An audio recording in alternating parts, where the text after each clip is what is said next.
nietereire kuigua mugambo waku, nietereire gukuigua, nietereire kuigua uria urenda kumwira, nietereire gukuigua, nietereire gukuigua. Ena bata nawe, nietereire gukuigua, ena bata nawe, ako na haja na wewe. Siku hii ya leo yuko tayari kubariki mtu hapa. Siku hii ya leo yuko tayari kubariki mtu. Ako tayari kukubariki, ako tayari kukubariki.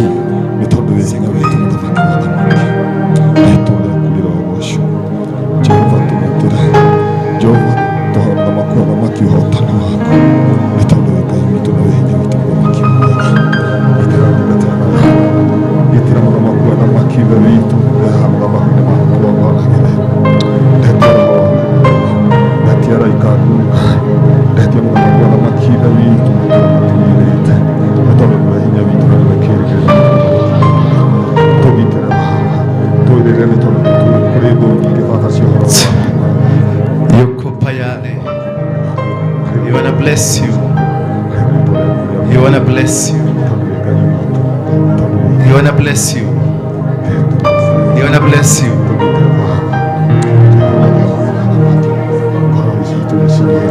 He wanna bless you. He wanna bless you. Break every bondage. Break every spirit of witchcraft. Break every evil power. Every demonic power. Tenganisha uchawi. Vunja ngome zote za waganga na wachawi.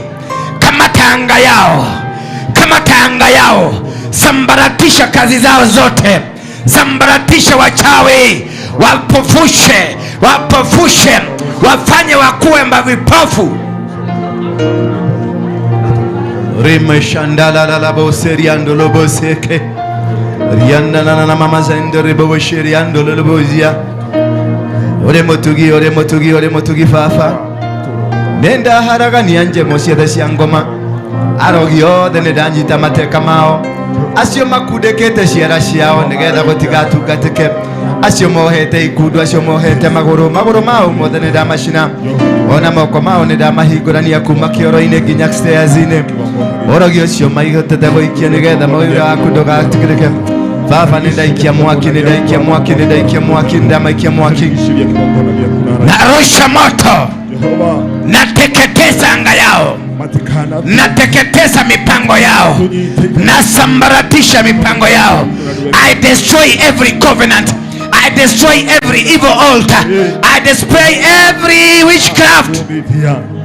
Mauchawi zote, ngome zote za kiuchawi na uganga naziteketeza katika jina la Yesu Kristo. Nakamata waganga wote, nakamata wachawi wote, nakamata wachawi wote, nakamata wachawi wote, waganga na vitu zao za kazi, wachawi wote waliotumwa na waliojituma, hata kutoka kwa manyoro, wote waliotumwa na waliojituma, ninakamata anga yao, ninasambaratisha kazi zao, ninasambaratisha mipango yao, ninasambaratisha njia zao zote, naziharibu katika jina la Yesu Kristo.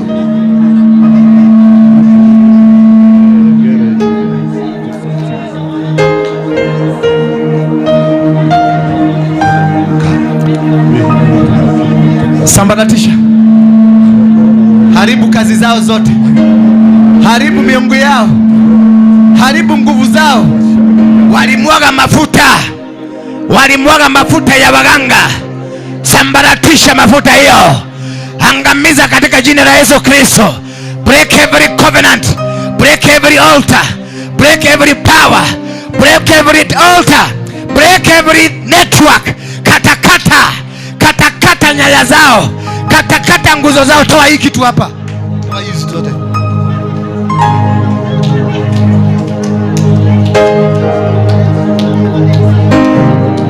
Amuka sasa, amuka utembee ukitakaza, takasa kila mahali. Tembea kwa miguu yako, ondoka kwenye kitu umekalia. Ondoka kwenye kitu umekalia. Ondoka kwenye kitu umekalia sasa. Ondoka kwenye kitu umekalia. Ondoka. Endelea kutakasa, kanyaga na miguu yako. Declare fire. Achilia moto, declare fire. Declare fire. Declare fire. Declare fire. Fire. Fire. Fire. Fire. Haijalishi wamechukua uchawi kutoka Nigeria, nataka kurudisha in the mighty name of Jesus Christ. I destroy every covenant. Ninavunja miungu yao yote. Ninairegesha Nigeria. Ninairegesha Nigeria. Ninairegesha Nigeria. Ninakata network zao. Ninakata mienendo yao. Ninakata nguzo zao. Ninakata mipango yao. Ninaisambaratisha. Sasa ichome mifuko. Yes, orimashendelelelelele. Rikandayana na mazendelelelele bosheriana.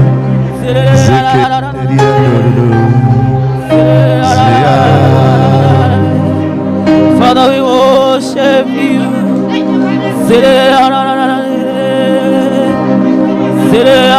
Communicate na yule.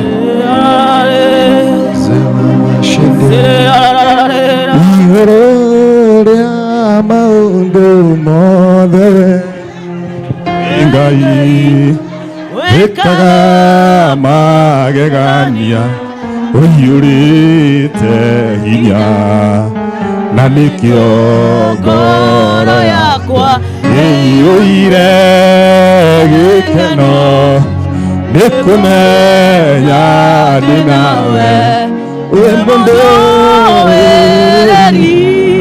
wahonirie ngoro yakwa nijara otire kendo kiega ingoya jage todere mohani waidasya vejara nekabara yakwa ingereza inya. Niangalia hapa. Lokia, wachana naye, toka. Toka kabisa, tokeni hapa. Tokeni kabisa. Angalia hapa, niangalieni. Fungueni mikono yenu juu hivi. Sema Bwana Yesu. Bwana Yesu, Mwana wa Mungu. Mwana wa Mungu. Uliye hai. Uliye hai. Niko kwenye madhabahu. Niko kwenye madhabahu ambayo wewe unatawala. Ambayo wewe unatawala. Wewe ndio kiongozi. Wewe ndio kiongozi. Angalia wachawi. Angalia wachawi. Walikuja kuacha hirizi zao hapa. Kuacha hirizi zao hapa. Lakini kwa ajili wewe ni moto. Lakini kwa ajili wewe ni moto. Moto ulao. Moto unao. Moto ulao. Moto unao. Kutoka sasa. Kutoka sasa. Ninaachilia moto. Naachilia moto. Kwa mkanda huu. Kwa mkanda huu. Uliofungwa kwenye kiuno. Uliofungwa kwenye kiuno. Mkanda wa nyaya za stima. Mkanda wa nyaya za stima. Uliofungwa kwenye kiuno. Uliofungwa kwenye kiuno. Ninaufungua. Anza kufungua. Fanya kufungua. Ninaufungua. Ninaufungua. Ninaufungua. Ninaufungua. Ninaufungua. Katika jina la Yesu. You are free now. Amen. You are free. Amen. You may be seated. Praise team, you sit on this side. Kuja. Wewe. Kuja. Lilian. Wewe enda ukae pale. Kaa hapo. Wewe kuja. Kuja. Kama mimi. Ikale hali. Wewe ikale hali. Wewe kuja. Kuja. Kaa pale. Kuja ukae hapa.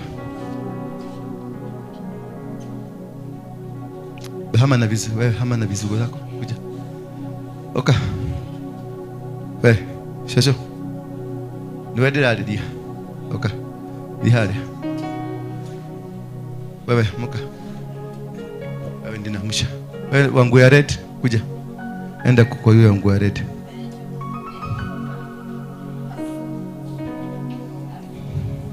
Wewe muka. Wewe muka. Kuja. Kuja kaa hapa. Shosho, hoya hide shaku.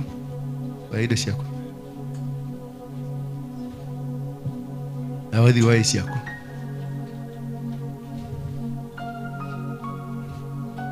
Wapeleke, wako sawa. Ubarikiwe. Umesikia? Mwalimu wao ako wapi? Mwalimu wao ako wapi? Nani? Sara ni nani? Huyu ndiye atakuwa nao. Ni nani? Enda. Ikara. No mire kwa Elias kana utora kwa Elias nani ahagoriro? Ikara thĩ. Wewe kaa hapa. Wewe kaa hapa. Wewe kuja hapa. Wewe wa papo kuja hapa. Wewe wa papo kuja hapa. Wewe kaa hapa. Na wewe wa mtoto ruka hapa. Na wewe wa green ruka hapa. Thank you.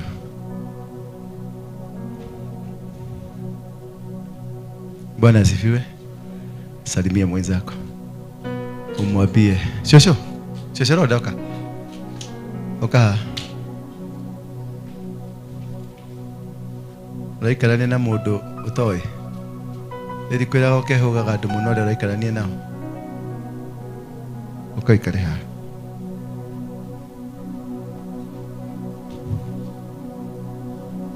Thank you.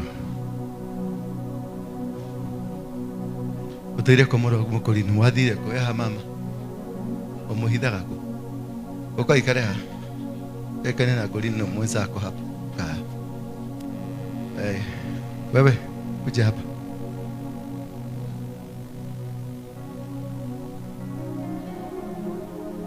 Wewe kaa huko. Kaa.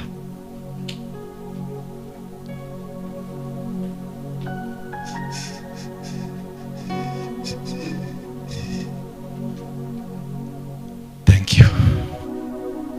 Inamisha uso wako dakika moja tu. Ualike uwepo wa Roho Mtakatifu. Mwambie Holy Spirit take control now. Mwambie take control now. Take control now. Holy Spirit. Holy Spirit. Holy Spirit. Holy Spirit. Wamalwa Holy Spirit, wamalwa. Mwambie yake haya balance hizi vitu. Holy Spirit, take control. Keyboard. Cheza keyboard. Control, balance. Kuja usikilize kwanza. Holy Spirit, receive the presence of the Holy Spirit. I can feel the presence of the Holy Spirit. I can feel the presence of the Holy Spirit. Now the Holy Spirit, uwepo wa Mungu umeshuka kwako. Uwepo wa Mungu umeshuka. Mapepo yote yamekamatwa, wachawi wamekamatwa, ngome zao zimeharibika, nguvu zao zimeharibika in the mighty name of Jesus Christ. In the mighty name of Jesus Christ. Rima shandala la baborianda na maisete de boria kantaye de borina. Yeketa tatare boriada. Risendere bori naza shanda makendere. Zekatata muriamba babashenda. Yes. Receive. Ramashanda kanda barosaya. Riakendere boria mama saya kenda ramashia. Rina mama rin zirevanza. Shendere. Oh. Zama shendele bosaya. Ore modama kifafara mashendere. Oh ramashanda dekenderi namose ohono kiando akungai radhi mashana shaku nenda kwambaralia fafa nenda kwambaralia ore mutugi mwega ore namazekende yari namashendere ori mazeka shandolo bosuru. Wachawi wote wamekamatwa, warogi wamekamatwa, wamesambaratika. O mashakanda mamori mozeri ilelele bobori mamashende.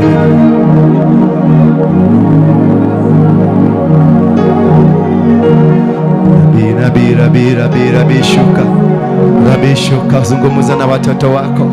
Roho Mtakatifu shuka, zungumuza na watoto wako. Zungumuza na watoto wako, zungumuza na watoto wako. Bless them now, bless them now, bless them now. Holy Spirit, Holy Spirit, Holy Spirit. Yes. I can feel the presence of God. I can feel the presence of God. Hi. Tuabis. Tuabis harma shanda la la la la. Uza katetere boborianda. Zekenderelelele boza ya la mashaya. Rina ya ya na mazaya ni nazere. Ribo boshondololo boza ya la masekenda ya. Orina kanta boborina shenderelele. Ribo bozo yandorira. Haya alika malaika, alika sasa malaika wateremuke. Alika malaika wa mbinguni, alika Michael, alika Gabriel, alika Rafael, alika Auriel, alika Zedekiel, Jophiel. Wote waarike, the 7 archangels, the 7 archangels. Rimo kota babara mashende de.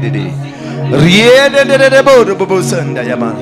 Rieke ke rimo karima izaya ichende de bori mama isarabai. Dende de bori nazeridai. Zekendere bori anda marina zere. Zekanda dadam. Ozeketa yarine shete damaza. Ore modaru fafa. Ore modigu gai. Owe wika wenwe gai. Weno adi magashiana shiaku. Toradi me fafa, toradi me. Toradi me fafa, toradi me.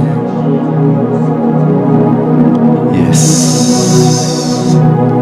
Tulia sasa in the presence of the Holy Spirit. The angels are here, the Holy Spirit is here, the Son of God is here, God Himself is here. He's ready to bless someone. Tulieni tu, let's hear from God.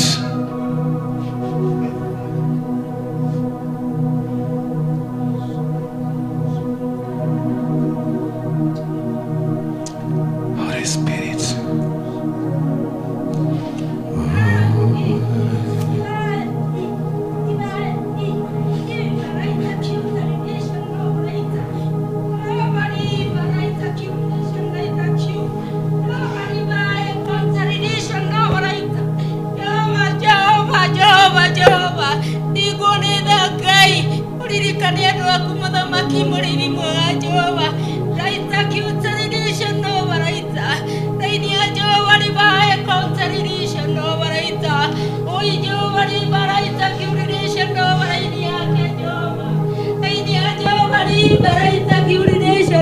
Station ya Raita Master Jehovah. Station yake Master Jehovah Riva. Taekuridation no Waruinge Jehovah Riva. Wakaridae over station yake Master. Oi Jehovah igwatha Jehovah. Igwatha mwathani. Igwatha Jehovah Ngai wako Baba. Nimekuridae over station. Raita Q-Tradition over. Haelida kiuma station ya waraita Jehova. Ui Ngai ririkana andu aku Ngai. Ui Jehova ririkana andu aku Mwathani. Nimekucinda, nimekuhotana ni undu wa wega waku Ngai. Maririkane Jehova na undu wa tha ciaku Ngai. Raita Master Jehova Riva. Raita Q-Tradition over Raita. Jehova Riva. Raita Q-Tradition over Raita Master. Thank you Lord. Thank you. Thank you. Thank you.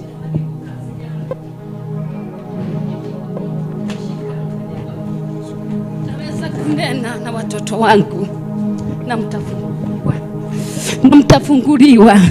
Hakuna yote atakayesimama kinyume nanyi. Mimi kiwa Mungu ninawapenda. Nimewaondolea. Yes. Vifungo zote mlikuwa mmefungwa. Amen. Ile mikanda. Amen. Mlikuwa mmefungwa nayo. Amen. Nimefungua siku ya leo. Amen. Tazama mimi Mungu. Amen. Sitamhaibisha. Amen. Sitahaibisha mtumishi wangu. Amen. Nitakuongoza kila mahali uendapo. Mimi ndiye Mungu wenu. Watoto wangu mnitazamie. Mwinue mioyo yenu kwangu na sitamwacha. Wale walikuwa natumwa kuja kuharibu hii madhabahu hamtawaona tena. Walikuwa wameshikana waharibu kazi yangu. Walikuwa wameshikana waharibu madhabahu yangu. Lakini nikiwa Mungu sitakubali. Vita imefika mwisho. Vita imefika mwisho. Vita imefika mwisho. Mnajiita manabii. Sio mimi nilimuita. Mlijiita manabii. Kuna wale nimechagua wanitumikie. Kuna wale nimeita wanitumikie mimi nikiwa Mungu. Nitamuinua. Wale vipawa zao zimefungwa, nimezifungua siku ya leo. Wale wagonjwa mmepona. Wale wanalia mtacheka. Nimesikia kilio yenu. Sitamwacha. Sitamwacha. Nanyi mshikilie Mungu. Msimuinukie. Msimuinukie. Msimuinukie. Mheshimu mafuta yangu. Mheshimu mtumishi wangu. Mimi nikiwa Mungu ni mimi nilimtegua. Nikamwambia jenge madhabahu. Na mtakombolewa kwa hii madhabahu. Mtainuliwa kwa hii madhabahu. Mtainuliwa kwa hii madhabahu. Kuna wale wanafukuza watu. Hamtaweza tena, hamna nguvu. Ni mimi nitawaleta. Hawatakosea njia, watakuja. Nimefungua njia zote. Nimefungua njia zote. Wale wamefungwa kinyumbani na mizimu ya kwao, nimewafungua. Nimemfungua. Nimemfungua. Mshukuru Mungu. Mnitazamie. Wale watoto wao walikuwa wamepotea, hawakuwa namsikia. Nitawarejesha. Nitawarejesha. Asema Bwana. Asema Bwana. Asema Bwana. Nimembariki. Nimemiminya mafuta yangu juu yenu. Nimemiminya mafuta yenu juu yenu. Haya, muwe na upendo. Muwe na upendo. Mimi upendo. Hampendani. Nyinyi si wangu. Kama hamna huruma, nyinyi si wangu. Nimemweka roho ya huruma, roho ya upendo. Mtabadilika.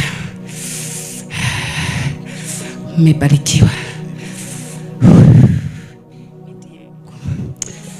Thank you. Thank you. Yes.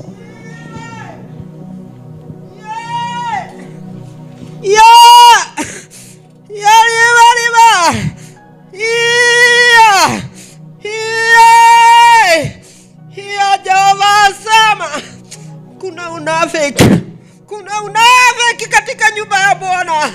Kuna unafiki. Higa thĩinĩ wa nyũmba ya Ngai. Ngai ndatwaranaga na hinga. Ona kararia. Ahoi mĩhianano. Ona atunyani. Mwetheriei. Nĩ tondũ ihinda rĩa Ngai nĩrĩkinyĩte gũka gũtheria kanitha wake. Ndungata ya Ngai mũtigane nayo. Ndĩkahakwo gĩko nĩ mũndũ. Ngai arĩa atongoreirie niwe wĩthurĩire. Niwe wamũrĩte. Hetagwo Ngai wĩ wĩiru. Na nĩ aoka gwĩka maũndũ manene. Mũrĩmuonaga mũkona tiwe. Ũguo mũndũ wĩna wĩiru no hinga. Eherio hinga nĩ tondũ kĩboko nĩ gĩkũharũrũka. Mũndũ ndakaninanĩrio na mwĩhia. Ikarai ũtheri-inĩ wa Ngai. Mũhe ndungata yake gĩtĩo. Nĩ tondũ Ngai aroiga oimĩte kũnene. Na nĩwe wamũrutire akĩmwamũra nĩgetha oke kũhonokia aingĩ. Oi, hallelujah. Himaeriba ikotarabo sindiriba kutarabairabai hurima sandarabai kiuta gukaga nyũmba ya Ngai mwetheretie nĩ mwana kĩgongona ibaira sairi nĩ Ngai waregagia thĩ kĩrĩo nĩ tondũ ũrĩa mũhana Ngai uga mwetherie. Oi Jehova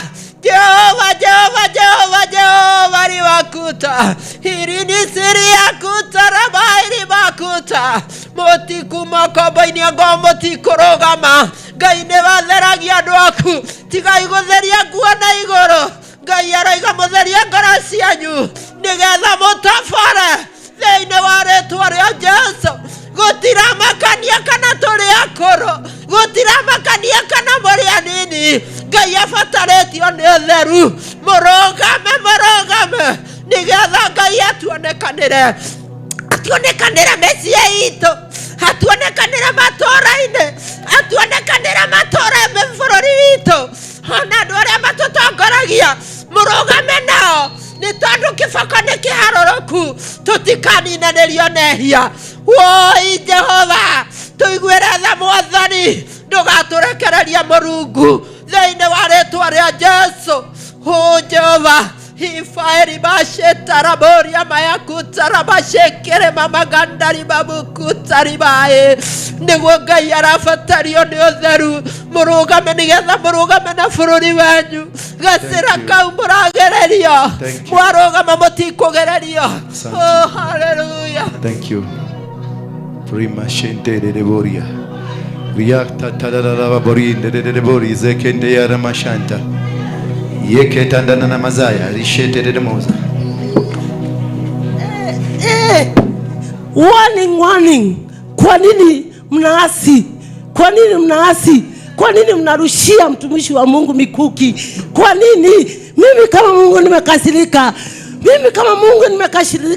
Nimeashiria kiboko. Ninawashiria kiboko.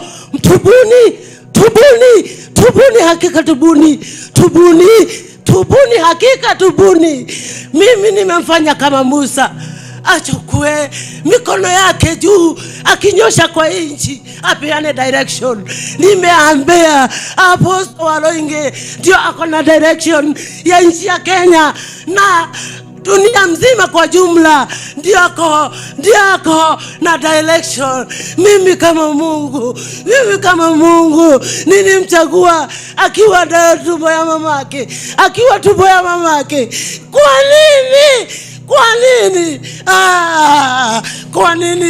nini? Ninamcha. Kwa nini? Oh, jokira yana fi. Mugakomereria.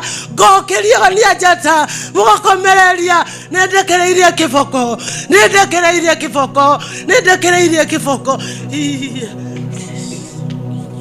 Thank you. May God of heaven.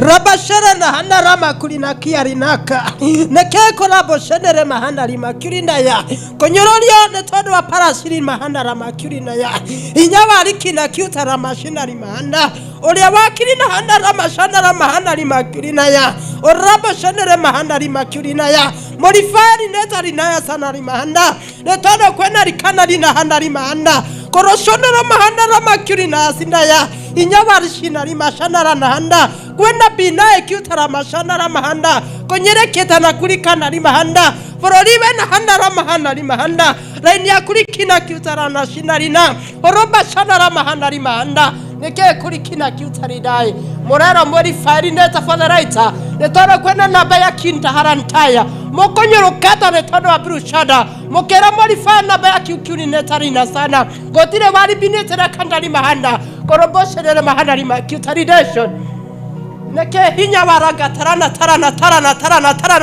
hinari na handa nabaya kiukiu fereneta farana hana mashina lima handa klinta kiutara mashana la mahanda mokera mori bineta lineta fadaraita konyoro kata la mashana la mahanda mokedi feneta fadaraita kiutaridai gayenda Waruinge mono hinya warakutri mashana la mahanda koroboshere lima kiutaridai mwekera lifeneta fadaraita mwekera lineta fadaraita na baya redeemer fororibenda salama shinda ya kurineta gorayari kina kiutaridai saida korobota la mashana la mahanda koroboshana lima kiutaridai Waruinge ana ribineta fadaraita na baya bibi kurineta fadaraita ekera lifeneta fadaraita wariro wekera kiunta li mahanda okerega lineta fadaraita wari bineta fadaraita koribineta fadaraita gloria raika kiutari nae okeribineta neke kajo ena riboshika koroya harantaya kigogona redemption negetha bekera defense fadaraita wohorithia forori netoro raini ya kulikana kiutari dae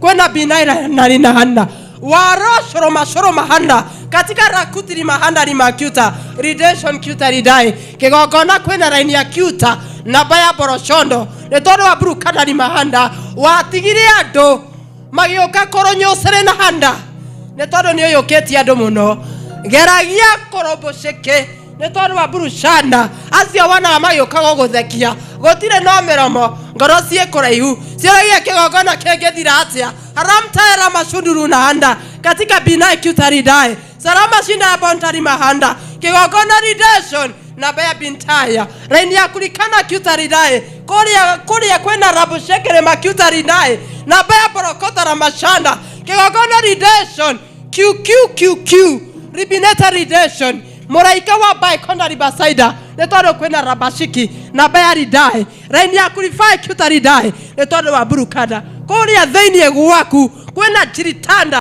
katika bonda ribasaida station right Q na baya ribona getekerea wikaragera kwenda juruturu tarabashono mahanda katika ribineta rabashono mahanda ni makuta redemption ya kutaridai he negwa Jehova gai riboshendere mahanda katika raboshekere makuta kwenda jarakana ya matuku koroboshendere makuta ridai na baya rabushikiri mahanda koroboshendere na kulifai na baya kutaridai kufunga na kulivai station right Q na baya ridima federano ya dramatiki katika janta ribashaida kasi yake iko rifasaina kigogona redemption kwa holiday na baya kuta netodo wa barashanda koroboshana ni makuta ridai netodo wa burukada haha tiga wagerire ne komeiga wagerire ne kulifa kuta redemption na baya ridima ha oguo negetha utheri wa kiri na handa oribineta redemption na baya ridima haraka station right kuta ridai kwenda raboshekere mahanda na baya jurupai katika bonda ribasaida koroboshekere makuta ridai muthuri uria mukoro muno kuta ridai saida aribineta redemption netodo abirikada oria wenda haranga sikirikana kuta ridai hinya warabo shekere makuta kojorokota rabashanda rimahanda kasi yake ikorifai na baya ridima station right Q oya kerire kintai kuridai na konyaranga taya netodo aburukada rwekere forona sanda katika bintai kuridai na korifa kuta redemption na baya ridima omugorera murekio white green kuta ridai na niworagora hakuna barakushi station right kuta ridai ribineta for the writer na baya ridima ha ogware hey hinya waragati kigogona redemption puta pakaranga taya katika rikina kuta ridai neke hedera wamoigire hahare wagire ko rikae kuta ridai koboroshodo limahanda owona modo ni omwedire hey warineta redemption kuta ridai na baya ridima negwa Jehova gai habara shanda ra makuta ridai inyawara shanda kigogona redemption tinta kuridai ribineta for the writer koroboshiri mahanda ali makuta redemption kuta ridai orogamie na baya QQ netodo kwenda rabosheke na karangatiki ya dinta kuridai na baya ridima. Thank you.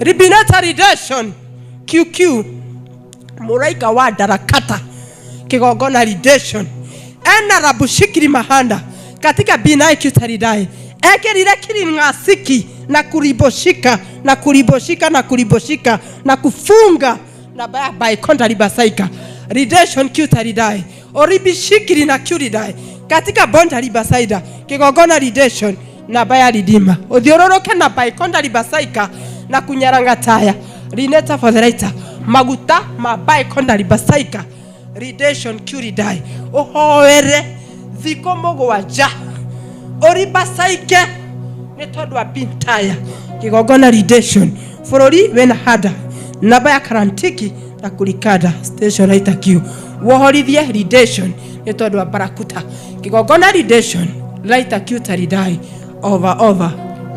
Thank you. Pigeni Yesu makofi. Patia yule.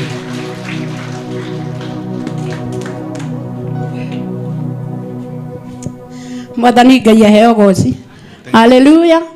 ndungata ya Ngai werwo nĩ igũrũ ritũ ithuothe nĩ twahetwo ihoya, na ndungata ya Ngai akĩarĩrio nĩ Ngai akĩrwo nĩ tũrendekana ihoya nĩgetha tũthaithe Jehova nĩ tondũ wa bũrũri. Ũndũ ũcio andũ mahoire magĩtiga maũndũ maranahũkire nĩ tondũ nĩ twahetwo ihoya rĩu mbere nĩgetha tũhingithie maũru marĩa mekuo mũthenya wa ũmũthĩ.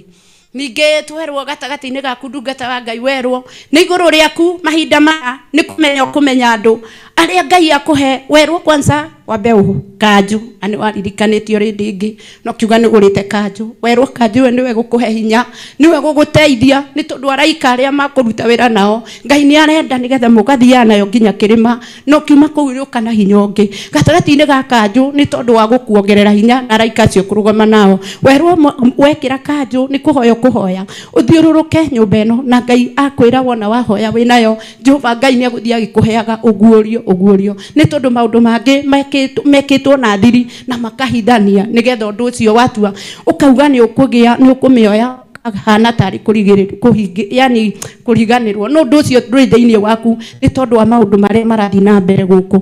Wakĩrwo gatagatĩ-inĩ gaku oe kanjũ ĩyo wĩhumbe, wekĩra kanjũ ĩyo nake Jehova Ngai araiga nĩ agũthiĩ nawe, na tondũ werwo nĩ ũkũhoera bũrũri Ngai witũ nĩ akũhete hinya wa kuohora. O rĩrĩa kĩambĩrĩria werirwo ũhoe iyo haro kũrĩa mbunge ndĩngĩrĩ kuo, tũkĩheo ihoya na tũkĩhorera ũndũ ũcio tũgĩtiganĩria no Ngai nĩ akũhete ũguũrio ũcio nĩgetha tũhoe. Rĩu werwo hoe, wahoya na wĩkĩre kanjũ ũhoe thikũ 7 ũcoke woe maguta macio hoere thikũ icio 7 ũkĩrĩkia ũtakace gĩikaro gĩkĩ ruhothe mũru ũrĩa wĩigĩtwo, tondũ arĩa we wonaga nĩ arata matikoragwo marĩ arata, makoragwo metho yaku kĩrĩa makoragwo mena bata nakĩo. No Jehova Ngai akwĩra nĩ akwanjĩrĩria kuonia ũyũ na ũyũ na maga gũcenjia Jehova Ngai nĩ kũrĩ ũndũ agwĩka.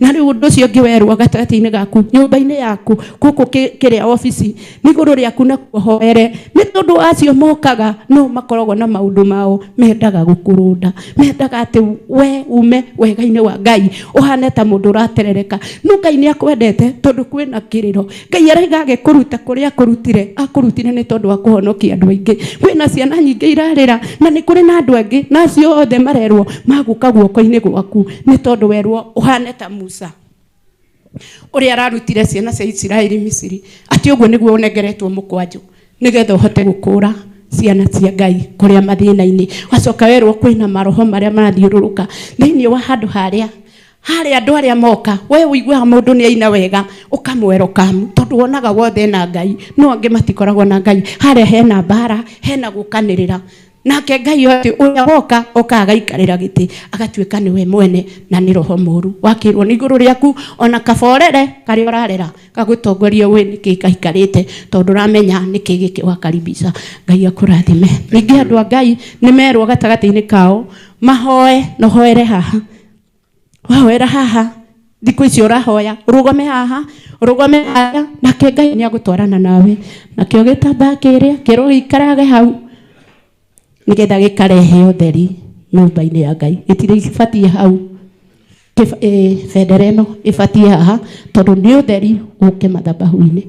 Nake mũthuri ũrĩa mũkũrũ ũrĩa ugaga mũkũrũ nĩ abatie kũnyitĩrĩra bendera ĩno nĩgetha hĩndĩ ĩrĩa ũrahoera bũrũri mũthuri ũcio anyite bendera ĩno wona amĩnyita nake Ngai nĩ agũtũma ũndũ ũcio wonekane tondũ ararũgama na ũthingu nĩ ũndũ wa Ngai. Nake mũtherwo mũgũrĩre kĩrekio kĩa ngirini na arũgame wega mũthee nĩ tondũ gatagatĩ-inĩ gake aikĩrĩirio roho atoro, aikara thĩ agacũnga, aheo ndũmĩrĩri nĩ Ngai akariganĩrwo. Ũmũhoere nake Ngai twamũrathime agũrũrwo kĩrekio kĩa white kĩa ngirini nĩgetha ahote kũrũgama na bũrũri ta ĩno. Okay. Thank you. Pigieni Yesu makofi. Yeah. Ũguo nĩguo kwenda kanitha ĩno ĩkoragwo. Mwathani agocwo. Tutongoragio nĩ Ngai. Tutigetongorie. Na inyuĩ mĩkora nĩ mwaigua? Mĩkora nĩ mwaigua? Mĩkora nĩ mwaigua? Mũtikwaria. Mĩkora nĩ mwaigua? Rĩtwa rĩanyu mũnjĩtaga apostle ndĩmũririe atĩ kuma rũcinĩ? Nĩ ndamũhe mwĩtagwo apostle arĩ inyuĩ ndikũrĩenda. I want to serve God and I will serve God with an iron fist. Nego nigetha twende Ngai ti kwenda gwitu gutumite tukinye haha. Ni ukuona mikorogo ire yakoro haha, aini atongoria na maratongoria haha ni bara theri gukanirira na ndumiriri ciothe iroka. Turari uhoro wa bururi, tutirari uhoro wa kanyumba gaka, no kuri andu maroragana ni undu wa kanyumba gaka. Ni undu chairman ukwenda twike ati tutigumweterera ringi. Acha tutigumwe tukiri na wa agitunete, tukiri na muthegi guoko, turacaria Ngai ungi wake mutha Ngai ni gukokire kuri mutha kana Ngai amurire niki kibunyitete na guoko. Yes, we need now to stamp our authority. Neguo na nekurumirira ciugo icio cia Ngai to the letter. Mikora ni mingi guku, jangiri ni nyingi guku, arogi guku ni maihurite guku, mena ithito na riu cie mihuko mokire kuha tondu ni maraiguire topic ni ki umuthi. Doing what? Countering the black. They do na maroka kwirogithia ha nigetha maite tiroho icio ni urogi, ni arogi, ni plani kagoithie nigetha undu ucio turenda gwika ndugekike. Ni murogi anyita kio gunta kifuruto kia nguku na ni murimu ena guo wa nguku kiko. Wacha ushetani hapa, wacha ushetani. Mungu anasema hakuwaita wewe, unajiita unajipretend hapa wewe umeitwa. Wacha Mungu ajichagulie watu wake. Mnanisikia? Hapa nisiwahi kuta mtu anarukaruka, aende ukarukarukie kule nje. Roho ikikushika toka nje. Ndio karugarugire kule nje. To ni roho wa ngui na nguku.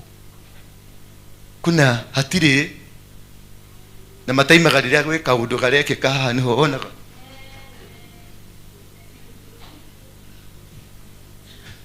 Madhani ya washo. Hiyo ni marufuku hapa. Sema marufuku. Ni marufuku. Wakati huo tutakuwa tukipanga vizuri na kumomuthi. Siji ni chairman ama ni chairman wewe, mfuafu ama ni kanisa. We nikikigire yonyite microphone. Niko kariro ikariro. Ni thoni wiguaga. Ndori college yakwa ria mbere andu. Ka ni guthimira. Wana igithiate. Na igithiate. Ogo.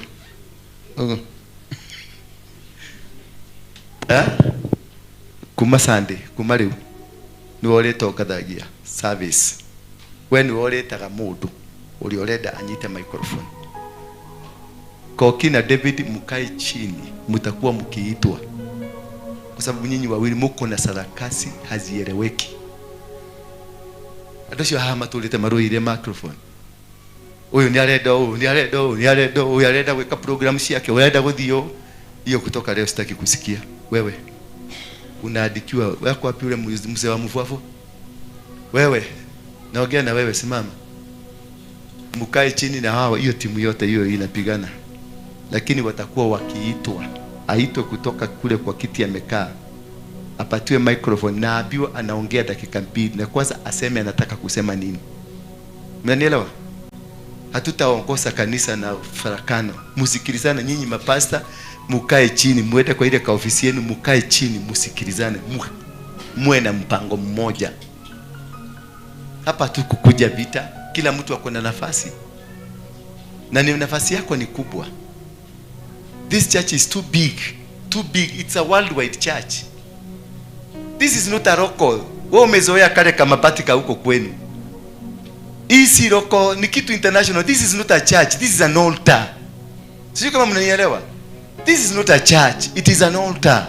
Na mmesikia imesemekana tuko na kifunguo ya taifa ya Kenya. Na wewe unangangania kama microphone hapa ya nini?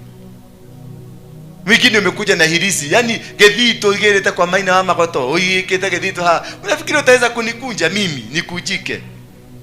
Utatoka hapa kama umekujwa. Hello. So management team, you'll be managing strictly this floor. Strictly. Na hii watu wanaitwa worship team. From now henceforth, you are disbanded. Mumenielewa? Nisikute mtu hapa kwa microphone, you are disbanded. I am going to create a new team. So kama unataka uimbaji, uapply, uombe kazi, tukupatie, uombe nafasi ya kutumikia Mungu hapa. Kwa hivyo hatuna praise team as of now. Hatuna, either ni keyboard ama nini, hatuna. We need to create a new team. Ushering, you remain disbanded from now. No usher. Tukimaliza service, ushering yako inaiza hapo. You apply a flesh. Kama unasikia uko na mwito, you apply a fresh. Andika barua uombe kazi ya kutumikia katika section ya ushering. Are you getting me? Are you getting me? Kwa hivyo everybody mwenye alikuwa department hii na ya ushering, maana uchawi yuko hapa na kwa maasha.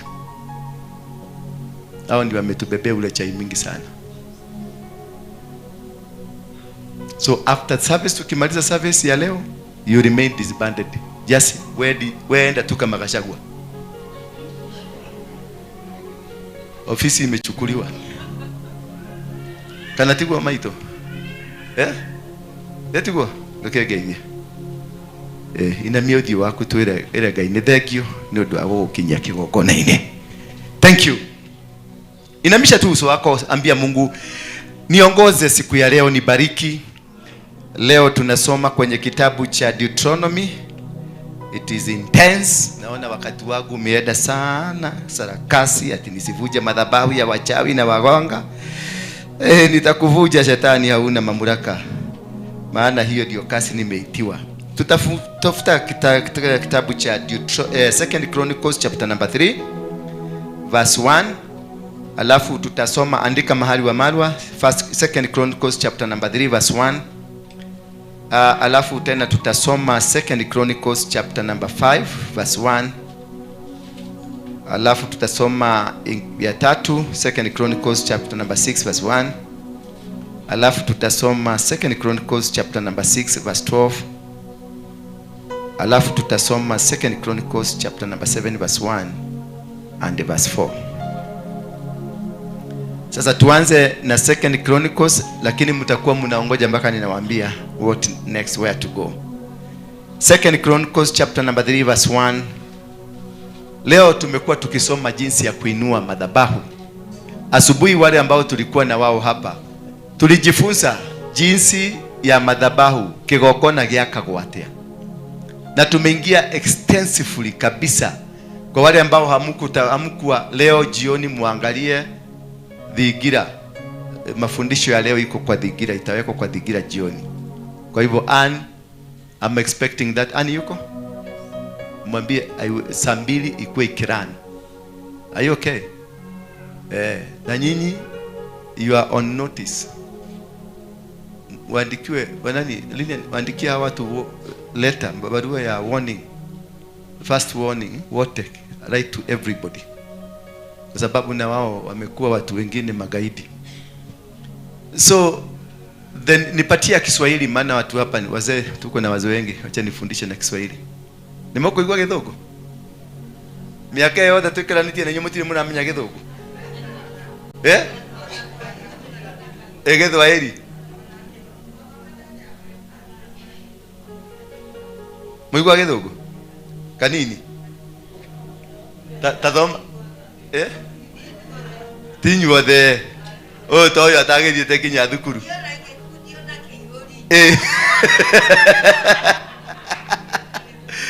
Ona ngĩkundio na kĩihũri. Ndangĩnyita kĩndũ. Nĩ mami, nĩndĩmendete mũno. I love these people. I know manjakaga. We tarehe kĩondo nyambe nyendie kĩondo igĩrĩ. Rakisha.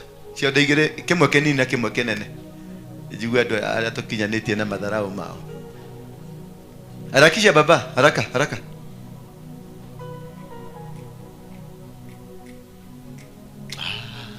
Shasharoda. Oka.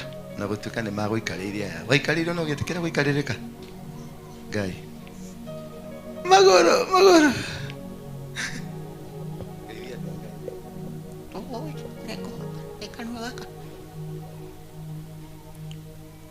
Murega ciana cia Ngai Jesu akumio Eri guku ri Uko bi kanidare na atumia mwangi mwake maitu athuria mwangi mwake awa nike guku gukire ndiragata kware ndi murwaru maguru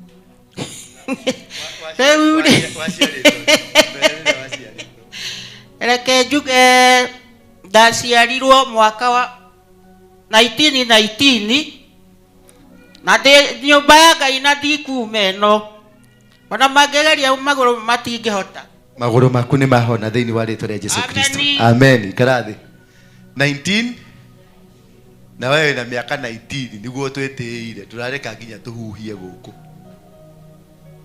19 tukikihingure gikari uguo rona kimondokete ndendia kiondo giki gitiondo ici citumitwo ni atumia aria giki ni kiau no atumire giki giki ni giaku na ni githaka tawe amen ndendia kiondo giki mundu ukugura no to promote atumia aya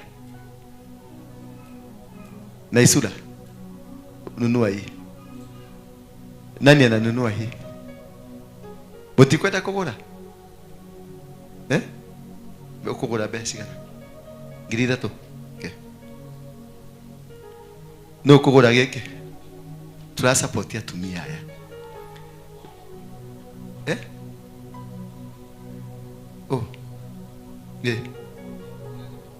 ile twakura ndine kunegera besha de broker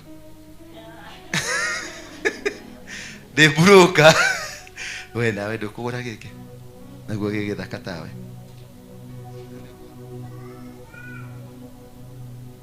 yukohota next time no urenda kugura giki ndio ya hiena kugura no kugura no mundu murathime mundu etikitie ni murathime a blessed person najua you are blessed by this one kuna kitu naachilia ndani yake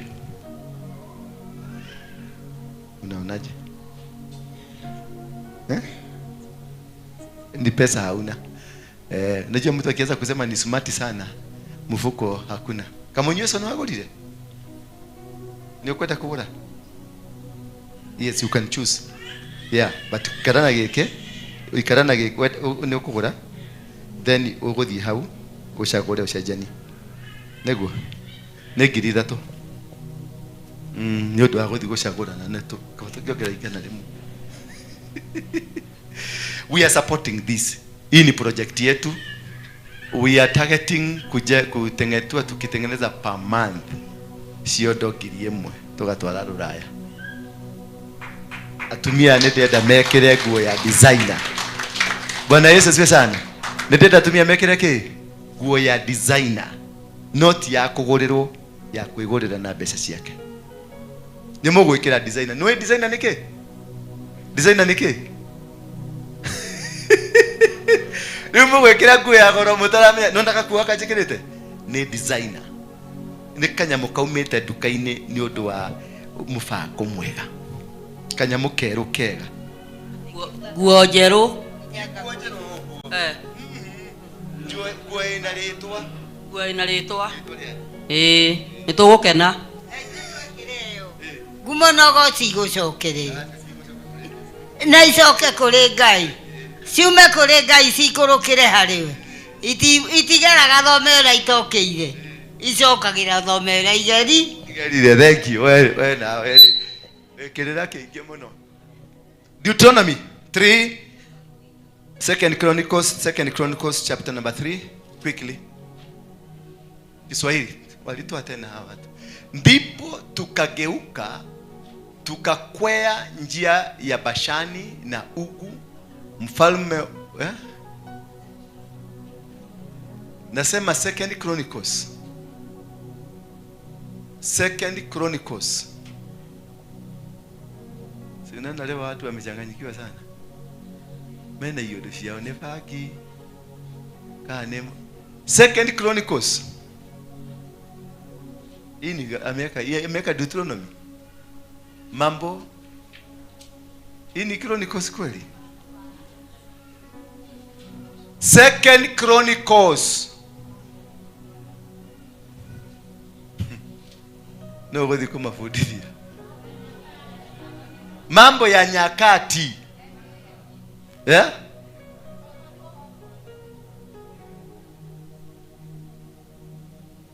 Mambo. Ndipo Sulemani akaanza kuijenga nyumba ya Bwana huko Yerusalemu juu ya mlima Moria. Pale Bwana alipomtokea Daudi, babaye alipotengeneza mahali pale alipoagiza Daudi katika kiwanja cha kupuria cha Arauna Muyebushi. Bwana Yesu asifiwe sana. Wale ambao tulikuwa na wao asubuhi, tulizungumzia the formula ya kujenga madhabahu, formula ya kuinua madhabahu. Sasa tuko kwenye kujenga madhabahu. Bwana Yesu asifiwe sana. Tuko kwenye kujenga madhabahu. Naye Sulemani, maana Daudi hangeweza kujenga, maana Mungu alimkataza, akamwambia mikono yako imu mwanadamu. Kisha akamwambia mtoto wako ndiye atakayejenga.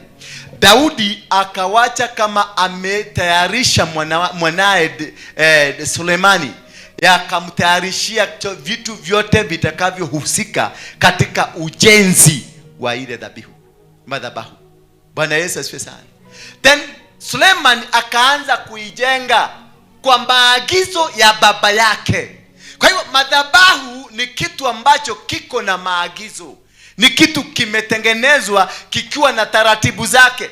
Daudi aliacha kama amempatia yule mtu ama Sulemani, akamnunulia dhahabu, akamnunulia shaba, akamnunulia mbao, akamnunulia mawe, lakini akamwambia utakapoanza kujenga utaongeza pia na vitu vyako. Utanunua vitu vingine, utanunua mawe zingine, utanunua mbao zingine, utanunua chuma zingine ambazo utazitumia katika ujenzi wa madhabahu.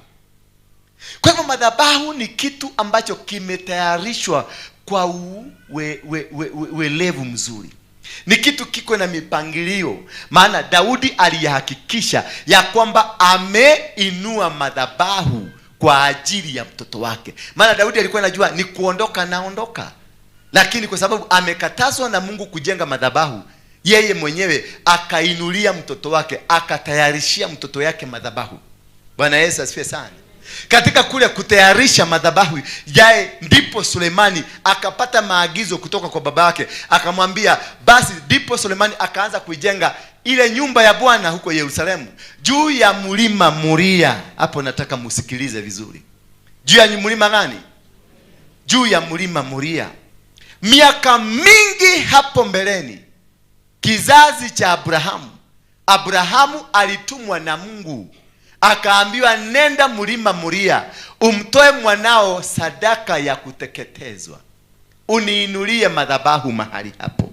Nataka nikwambie, nikuonyeshe nguvu ya madhabahu katika maisha yako, nguvu ya madhabahu katika familia yenu, nguvu ya madhabahu katika mienendo yako, nguvu ya madhabahu katika kazi unayoifanya, nguvu ya madhabahu katika mipango yoyote ambayo unafanya. Bwana Yesu asifiwe sana. Maana Abraham, wakati Mungu alizungumza na yeye, alimwambia nenda mlima Moria, katika mlima mmoja utakaoenda ambao nitakuambia. Bwana Yesu asifiwe sana. Miaka mingi baadaye, mahali hapo paliinuliwa madhabahu na Abraham, naye Suleiman ametumwa hapo. Ndio the same spot mahali Isaka alikuwa anatolewa kama sadaka, the same spot. Hapo ndio wanajenga madhabahu. Kumbuka naye Yakobo, wakati alikuwa ametoka kwa Laban akienda kule nyumbani, kuna mahali alifika, akatafakari, akakumbuka walikosana na ndugu yake Esau, na akaona kutaweza kwenda kutokea vita kule. Alikaa mahali akapumzika, akalala. Alipolala bingu ikafunguka. Ilipofunguka akaona malaika wanapanda wakishuka. Kumbe mahali pale ndipo same place Isaka alikuwa anatolewa sadaka na Abraham. Abraham ndio baba wa Isaka. Isaka ndio baba wa Yakobo. Yakobo ndio baba wa nani? Wa Juda. Juda katika kizazi hicho ndio kinamtoa Daudi. Daudi katika sehemu aliyotawala ni hiyo place ambayo guka yao aliinua madhabahu. The same spot ndio madhabahu iliinuliwa. Suleiman amekuja, ameambiwa jenga madhabahu, amejikuta anajenga madhabahu, the temple of Solomon.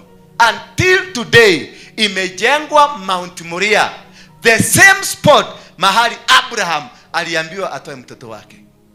Sadaka zote zilifanyika, wote walijikuta at the same spot mahali baba yao, guka yao Abraham aliinua madhabahu ya kwanza. What is my reasoning? Ya kwamba kile ambacho kinakutawala katika maisha yako hakiko mbali na wewe. Mizimu iliyowekwa na baba yenu, mizimu iliyowekwa na guka, mizimu iliyowekwa na guka wa guka, zote ukitafuta, it is in the same spot. Na ndio nilikuwa na wafundisha, mahali umetoka pana ushawishi mkubwa katika maisha yako. Your origin, where you came from, the land of your grandfather, the land of your ancestors speaks more and more valuable, more and more strongly, because pale ndio kuliinuliwa sadaka ya kwanza ya kuinua madhabahu ya familia, ambayo mpaka sasa the entire family munatumikia. Kwa hivyo when you start to build a temple, it must be connected either to the evil spirits of the family or to the spirit, to the God spirit of God. Maana kuna spirit ya Mungu, kuna madhabahu ya Mungu na kuna madhabahu ya shetani. Sasa inataka kujua baba yako, your grandfather, your great grandfather, your great great great grandfather, who was he? Na ndio na wafundishanga ni vizuri kuelewa historia ya kwako, maana ile historia ya kwako itakusaidia kujinasua kwenye mipango yoyote ambayo iko in your lineage. Bana tunasema sasa mimi nimeokoka in the line of who? Mimi ni Muyuda in the line, wanasema in the line of David. Kingdom, hata ukienda England, wale mtu anafanyikaga kuwa king, it is in a particular line. Si kila mtu anaweza kufanyika king in the kingdom. Kuna wale wanafanyikaga in the line of a particular, a line ambayo inafanyika ndio inamtoa queen, ndio imemtoa Charles, ndio imemtoa the next king mwenye atakuja. So katika utawala wa boma yenu, utawala wa maisha yako, there is a lineage, there is a program ambayo imekuwa programmed, na hiyo kitu hauwezi kuepuka. If you are not aware, hauwezi kuepuka. Utajikuta in that line, there is a problem or there is a blessing. Jesus, in the book of Matthew chapter number 1, the Bible says, this is the lineage of Jesus. He was born from Abraham, Abraham the father of Isaac, Isaac the father of Jacob, Jacob the father, wanateremuka mpaka unafika kwa Jesse, kisha unafika kwa nani? Kwa Daudi, kisha unafika kwa Yesu. There is a program that happens in your life, and this program inakuwa programmed in particular seasons. The program or that which is disturbing you, whatever is causing the challenges you have in life, it is programmed. Ni kitu kiko in the program. Na hiyo program ndio unakuta inafanyika. Upende usipende, utajikuta in that program. Upende usipende, utajikuta in a pattern ambayo hiyo pattern it is in the family. Bwana Yesu asifiwe sana. So you will be struggling thinking it is you the origination of this, but you are not the origination. You are not the first person to be poor in your family. Your family has been poor under an altar of poverty. Ni ile ulienda ukakutana na watu ambao they were okay. Katika in their altar, when you are working in their altar, you were able to reap matunda fulani in the altar ingine ambao ulikuwa na serve. But the moment you step out of that altar and you go alone, the poverty comes back, because you are umeshikanishwa na madhabahu ambayo ni ya mbali. Abraham ndio hapo mahali Solomon alijenga, ndio the same place Abraham alikuwa amempeleka mtoto wake kumtoa kafara. Kwa hivyo madhabahu ya kwanza ya Solomon. Kwa hivyo chochote ambacho Solomon anakifanya, hakifanyi kwa sababu ni yeye. Ufalme wa Daudi haufanyiki kwa sababu ni yeye. Ufalme wowote ambao uliandamanika katika hiyo line, it is because of the promise of God to Abraham that your generation, kizazi chako kitanawiri, kizazi chako kitabarikiwa, kizazi chako hakitashindwa kwenye vita. Angalia, Daudi mahali popote alienda alishinda vita kwa sababu ya msemo ulionenewa Abraham, ambaye aliambiwa the line of your generation, they will never be defeated by their enemies. Hakuna adui atamweza. Kuna watu wamechaguliwa, kuna watu wamepangwa, and they have been aligned into the lineage of successes. And kuna wengine wako in the line, they have been aligned in the line of failures. So unakutanga familia yenu, there is a pattern of failure. Na ukitrace unaipata ni kama imeenda baka kwa guka. Na kuna wengine unakutaga ni watu tu wa makaa, wajiga kwa masomo, hawakusoma vizuri. Kuna kijana kingine tulikuwa tunasoma Nyako secondary, kwao ni wajiga kabisa. Maana hakuwa anasoma, alikuwa anakuja anachukua kitabu yako anakopi na anayepeleka. Tulikuwa tukichapwa kila siku kwa sababu yake. Maana mwalimu akiangalia tu anaona, kwa sababu kilikuwa kinajulikana ni kukopi. So ile mwalimu alikuwa anaangalia ni ile na amekopi kutoka kwa nani, atachapa viboko. Lakini hao kwetu ndio watu wale matajiri zaidi, ndio wako na maroli mingi zaidi, ndio wako na kesiagi ya kupasua mbao, ndio wako na kila kitu, ndio walikuwa wa kwanza kuleta Range Rover, zile za Range Rover za zamani house. Walikuwa the first family katika eneo yetu mzima, mpaka tulikuwa tunaenda kuiangalia. Kuguza tu uguze Range Rover, ndio usikie Range Rover uligusa Range Rover. Na sisi tulikuwaga Kanyoi kwa shule. Kanyoi madhafu, unafanya within 15 minutes umemaliza, unamrushia karatasi ya copy. Sisi tulikuwa tunaomba lift kwao. The first place kuenda kuwatch TV football, tulikuwa tunaenda kuwatch kwao. Na wote ni mang'ombe. Hakuna mtu anajua chochote. Na sisi tunyoi, sisi tulikuwa hesabu number 1, history number 1, civics number 1, kila kitu number 1. Mimi kwanza nilikuwa nazigoga ma A tu. Lakini tulikuwa tunaenda kuangalia TV kwao. Siku hiyo nikagireti wao. Wao tu ndio walikuwa. Na Great Wall ya zamani unajua tulikuwa tunaiweka kala, tunaweka screen nyingine ya kala, TV inakuwa ya kala. Bwana Yesu asifiwe sana. Watu wangapi wa Great Wall hapa? Great Wall people. You are a great man of God. Nyinyi ni watu mmebarikiwa. Maana mnaelewa maana ya kuwa na TV moja estate mzima. Na mnaendaka mnakaa mpaka saa 8 usiku mkiangalia TV. Mnaulizana wengine kama mimi TV ya kwanza nilikuwa nashindwa. Huyu mtu aliingilia wapi? Aliingia hapa. Sasa hivyo nilikuja kuexplain na hawa mang'ombe ambao napatiaga hesabu yangu, history yangu, wa copy.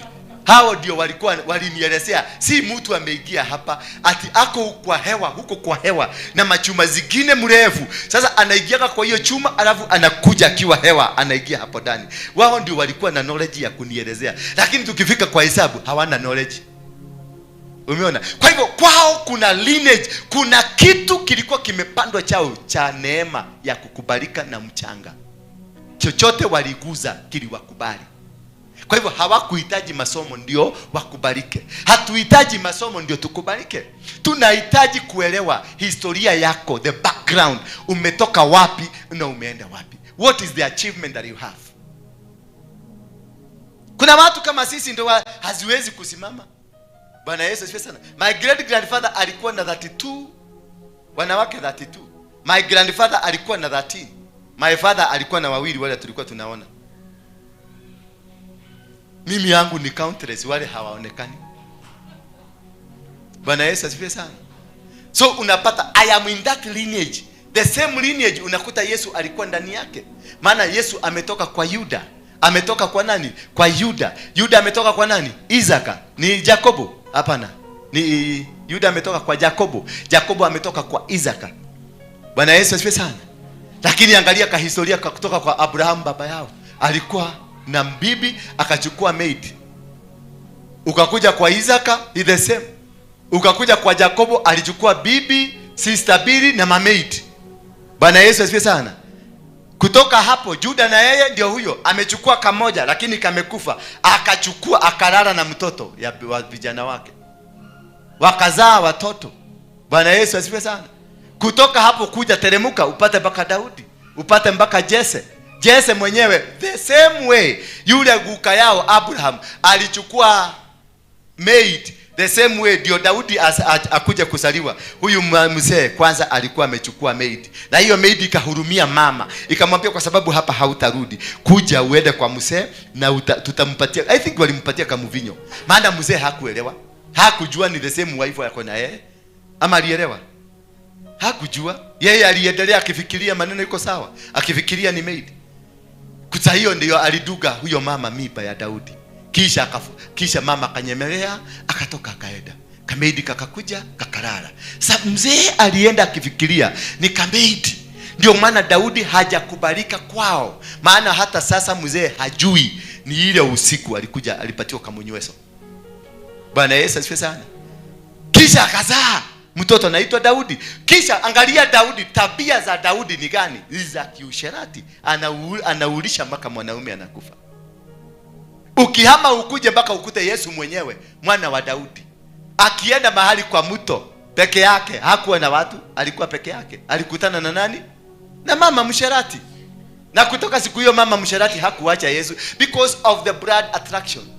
Huyo mama alikaa na yeye na alitembea na yeye, na huyo mama ndiye alinunua the most expensive oil ya kupaka Yesu, na alikuwa anamfanya nini? Massage. Akachukua nywele yake kwa sababu wale wako na nywele mrefu, akaanza kufanya Yesu massage kutoka kwa mguu huko. Na unajua Yesu alikuwa anavaa kajo kama ya Islam. Huyu mama akaanza kuigiza kichwa akipagusa huyu mzee. Na mzee alikuwa hajali sana, maana yule mtu alileta shida ni nani? Ni Yesu ama ni Juda? Juda ndiye alileta shida, akaambia Yesu tikabatokia dia maguta maya tothondeka handu akomathukia. Yani no uge maguka Yesu munene waku munene mwana witanitio na Ngai he maguta magoro kumukira. Ati no uke uge ati kabatokia dia maguta maya maku handu ha guthukangia. Yani urenda guthondeka Yesu ni kuhakwa maguta ni guthukangio mathukangagio. Hapana. Juda aliangalia akaona this is too much. Huyu mama anaenda sana. Maana mzee ni kajo si turosa kama hii. Na nimekuamua kama kutana mtu. Ikabidi mtu mwingine strong aigiririe. Juda alikuwa strong. Aka stop the mission ya mama. Maana the mission ya mama haikuwa sawa. Haikuwa sawa. Ilikuwa na kitu kingine. Na tukisoma sana kitabu, sijui ni kitabu gani, lakini nimesoma sana kitabu kingine nikaona hii mafuta wakati Yesu alitairishwa, ile rekodi yake ilikatwa, ilirushwa na ikapreserviwa na mafuta. Na hii mafuta ndio na Biblia hiyo si haiko kwenye Biblia, hiyo ni yangu. Hiyo mtaenda kufanya utafiti, msiende kusema alikuoti kitabu gani. Hiyo ni yangu, nimefanya research zangu. Hii mafuta ilikuwa rekodi ya ile, ilikuwa imepreserve ile rekodi yake. Kumbe ilimuregelea. Lakini ilimuregelea kupitia nani? A woman who was a prostitute. Why? Because he comes from a lineage of prostitution. Bwana Yesu asifiwe sana. It does not matter who you are. Whatever happens in your life does not care what kind of a person you are, who you are, ama wewe ni nani, ama kwenu nyinyi ni nani. Ikiingia inaingia. Juzi tu ndio nilikuwa naongea na watu wa Gachagua, nikawaambia neteni mfanye hesabu vizuri, muone ni Ruto ama ni kwenu. Halo, muone ni nini? Ni Ruto anawapiga ama ni maroho ya kwenu? Maana ninaangalia mabrother zenu zote. Mabrother gapi? Mmoja amekufa na chang'aa, mwingine amekufa na chang'aa, si ndio? Mwingine amekufa na kansa, na wanakufanga at the age ya huyu mzee saizi hapa amefika. Makuagira hau. Kana tiguo? Othe makwirire ha. Mabrother make mothe makwirire ha. sister yake ule arakwire ha haria muthe uyu akinyite. So unajaribu kujiuliza, ni Ruto amekuinukia ama ni maroho ya kwenu imeingia ndani ya Ruto ikugoge ndio uende kaburini? Si umesikia ameanza kugojeka? Si unaona hapo kuna dalili ambayo si mzuri? Na ukiangalia uone mabrada zake walienda namna gani? Namna hiyo. Na walienda, ndugu yake si alikufa akiwa kwa kiti? Na wengine pia walikuwa nasikia machairman wa munada hivi walikuwa katika position. So ni vizuri hata kama unapigana vita za hapa juu, ni vizuri uende uangalie hii vita inaweza kuwa imetoka kwetu. Alafu unajua hii kitu inatakafutaga tu where to enter, mahali pa kuingia. Ni nani tutaingia ndani yake ndio tuinue. Sasa kama mko na Ruto hapa, mumekula kiapo pamoja, mumebewa pamoja na Ruto, na mumefakiwa kila kitu pamoja na Ruto. Sasa nyinyi ni mabrother, si pepo itatafuta nani ya kuingia? Ilitafuta nani? Ruto. Ruto naye akatafuta mtu wa kugaia, Ishongwa akagawiwa kidogo. Nani mwingine? Kimani wa Moro akagawiwa kidogo. Wetangula akawekwa kidogo. Nani anaitwa nani? Huyo speaker mwingine? Kigi akawekwa kidogo. Sasa majaji watatu pia na wao nasikia kila mtu amedukwa kidogo. It is pursuing, inamfuata. Ni kitu ambacho kitakufuata. No matter ukichange uingie kwa rafiki kinahama. Sasa kikitoka kwa Ruto ama Ruto aondokee, kitaingia kwa mtu mwingine ambaye wako karibu, kinaweza ingia kwa mke wake. This is what will follow you. This is what follows you because of an altar. Kumbuka Abraham hakuambia wengine wote katika familia, hapa ndio mtakuwa mkitoa dhabihu, lakini he dedicated the place for the family, and God affirmed, akasema your generation will be blessed because of what you've done. So akatengeneza connection ya Abraham na kizazi chake chote, na akatengeneza point of contact, point of an altar. Mahali madhabahu itakuwa ikiishi ni hapa, and madhabahu itakuwa ikifanya kazi kutoka hapa generation and generations. Bwana Yesu asifiwe sana. So it is that ninakwambia, it is always good to trace yourself back, because you will be able to understand where you are going. You will be able to understand your successes. Wacha kuangalia magari, watu wamenunua magari because no gari maragura mebesha na niguo kwagite besha. Wewe ni wagite besha kuri andu altar yaragia besha kwao. Mtu tu akijiwekelea hizi microphone, unaona hizi microphone, kushika tu hizi microphone yaenda ause, inatengeneza pesa. Na kuna mtu hata ukimpatia zile za kisasa, nenda uuze, atazunguka atarudi nazo nini daga kwa kwedia. Na mwingine atakuja tu dakika moja, atapiga simu moja peke yake. Hello, unaweza taka microphone za saburi hii na hii? Hata anazitafuta. Ziko wapi? Hata unakuta yeye wa huko ndio anasuggest vile pesa atanunua, si wewe. Maana wako kuna madhabahu ambayo inawatetea. Bwana Yesu asifiwe sana. Na kama uko na madhabahu inayokutetea, ni kumaanisha mahali popote, hata ukitoka hapa uende Amerika, madhabahu ya kwenu itakupigania Amerika. Hello. Kuna msemo mmoja anakuaga pale Seattle, rafiki yangu. Baba yake hapa anakuaga na maroli. Alipofika kule, alikwenda kitu ya kwanza, alifanya kazi kidogo, ako na maroli kama ya baba yake. Kwa sababu kuna madhabahu inakusaidia mahali popote unaenda. Tuendelee, fungulia hapo. Kuna madhabahu ambayo hiyo madhabahu ndio chanzo cha failure yako, chanzo cha success yako. Hapa ukisikia sasa, hapa unasikia manabii wameongea. Si kanisa nyingi wanaongea, lakini ukinifuatilia kule nimetoka from my spiritual father, it is the same. Bwana Yesu asifiwe sana. Maana kuna mahali, kuna msingi wangu umetoka, nimejengwa kwa jiwe gani. Na ndio unaona wachawi wa hapa wanang'ang'ana kabisa kuvunja hiyo. Lakini sasa Mungu ametoa amri, siwacha tuzike wawili ndio ikuwe for example ya wengine. Si yetu tuko na pesa ya kununua masaduku. Ndipo Sulemani akaanza kuijenga nyumba ya Bwana huko Yerusalemu juu ya mlima Moria. Pale Bwana alipomtokea Daudi baba yake, alipotengeneza mahali pale alipoagiza. Kumbuka pia Bwana alitokelezea Daudi the same spot. Why? Because where there is an altar, kuna kitu kimetengenezeka kama satellite.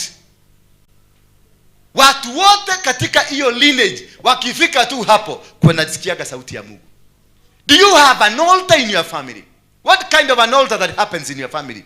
Because kuna family zingine unakuta wanakuaga na pesa kutoka 29 years mpaka 40 years. Wakiingia 40 una pesa zinaenda zote. Kitu kinatokelezea, pesa inaenda. Your brother, first brother alianza akafika 40 akateremka. Your second brother alipanda akateremka. Maana kuna satellite imewekwa pale ya kuchunguza mnaenda wapi, mnaulizagwa. Where are you going? Nyinyi ni watu wa kutoka 25 mpaka 40, hapo ndio baraka yenu inafika. Kutoka hapo nyinyi ni masikini, mtaanza kutumikia wengine. Kwa sababu baba yako, baba ya baba ya baba ya baba, na yeye kuna msingi alitengeneza wa utumwa katika familia. Sasa ule msingi uliotengenezeka wa utumwa katika familia ndio nakuta watu wanafuatilia. Bwana Yesu asifiwe sana. Verse 2. Akaanza kujenga siku ya pili ya mwezi wa pili katika mwaka wa 4 wa kutawala kwake. Alijenga siku ya pili mwezi wa pili, that is February, 2nd February. By the way, that is my birthday. Haya, alijenga February, 2nd February. Ndio nilizaliwa hata mimi 2nd February. Msiniulize hiyo miaka ingine. Si hata mnaona mimi nimezeeka. 3.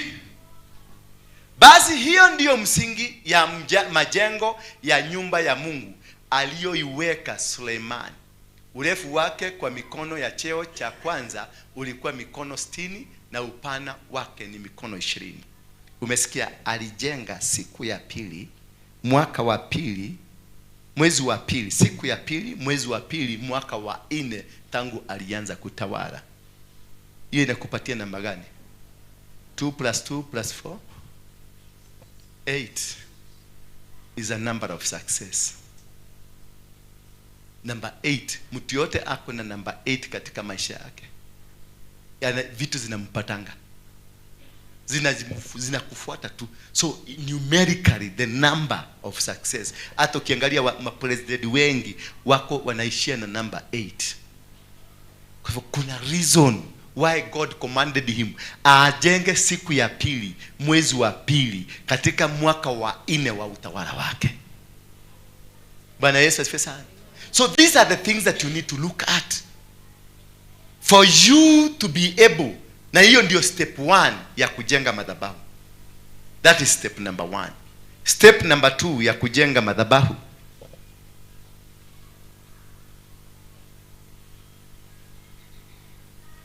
Second Chronicles verse number 5. Chapter number 5, sorry. Second Chronicles chapter number 5. From verse 1. Hivyo alipotengeneza madhabahu, alipoijenga, step number 2, unapoinua madhabahu yako, tumezungumzia hiyo ya kwanza, ulijenga madhabahu. Step number 2, baada ya kujenga madhabahu, what happens? Hivyo ikaisha kazi yote Sulemani aliyoifanyia nyumba ya Bwana. Sulemani akaviingiza vitu alivyovitakasa baba yake Daudi, fedha, dhahabu na vyombo vyote akavitia ndani ya hazina za nyumba ya Mungu. Step number 2 ni kufanya ile nyumba iache kuitwa nyumba, iitwe dhabihu, madhabahu. Maana kuna kujenga mnyumba na kuna kugeuza ile nyumba iache kuitwa nyumba, ikuwe mahali patakatifu pa ibada. Ndio step number 2. Kwa hivyo kwa wale ambao nilikuwa nafundisha asubuhi, kujenga madhabahu ni kitu kimoja na kufanya yale madhabahu yaitanishwe na Mungu ni kitu kingine. Kwa basa baada ya kujenga na kukamilisha ile nyumba, sasa alifanya kazi ya pili, kuvichukua vitu vyote vilivyotakazwa na baba yake. Maana kabla baba yake kuondoka, aliwacha kama ametakaza kila kitu kitakachotumika katika madhabahu. Kwa hivyo tunapofanya jambo lolote, mahali umepatenga kwa ajili ya ibada, unatakaza mwanzo. Utakapokwenda kwa nyumba yako, utengeneze mahali uweke mkeka, basi takaza mahali hapo. Na kama unaona hauwezi, ita mtumishi wa Mungu akuje atakaze. Na katika kutakaza kule, ulete vitu vyote vihusika katika ibada. Madhaga, metagwa madhaga. Utafute vitu zote. Kama wewe ni mtu wa kutumia mishumaa, utafute mishumaa. Kama wewe ni mtu wa rosary, utafute rosary. Kama wewe ni mtu wa kutafuta kanyau, weke hapo mbele utafute kanyau. Maana haitafanyika mahali pa ibada mpaka uweze kuweka vitu vya ibada, ndio hiyo kitu ikubalike. For you to be called a righteous woman, a righteousness must accompany you. For you to become that vessel God wants to use, you must be a tool or a ready vessel. Lazima wewe mwenyewe ufanyike chombo. Na ndio akamuuliza Isaia, who is ready to be used? Naye akamwambia, here I am. Bwana Yesu asifiwe sana. Wakati Musa aliambiwa sasa ondoka uende safari, uende ukafanye kazi yangu, naye alimwambia Mungu, siondoki mpaka tuondoke na wewe, because he knew without God I cannot make it. Na hivyo ndivyo madhabahu huwezi kuchukua kale kamkeka, lazima ukatakaze. Hiyo sehemu umetenga kwa ajili ya ibada, ukaweze kuitakaza, ndio ikubalike iwe mahali pa kufanyia ibada za kiungu ama ibada za kishetani. Because ukienda kwa karumanzira, kwa waganga, kuna kitu watakupatia na watakwambia nenda hii uidungilie mahali.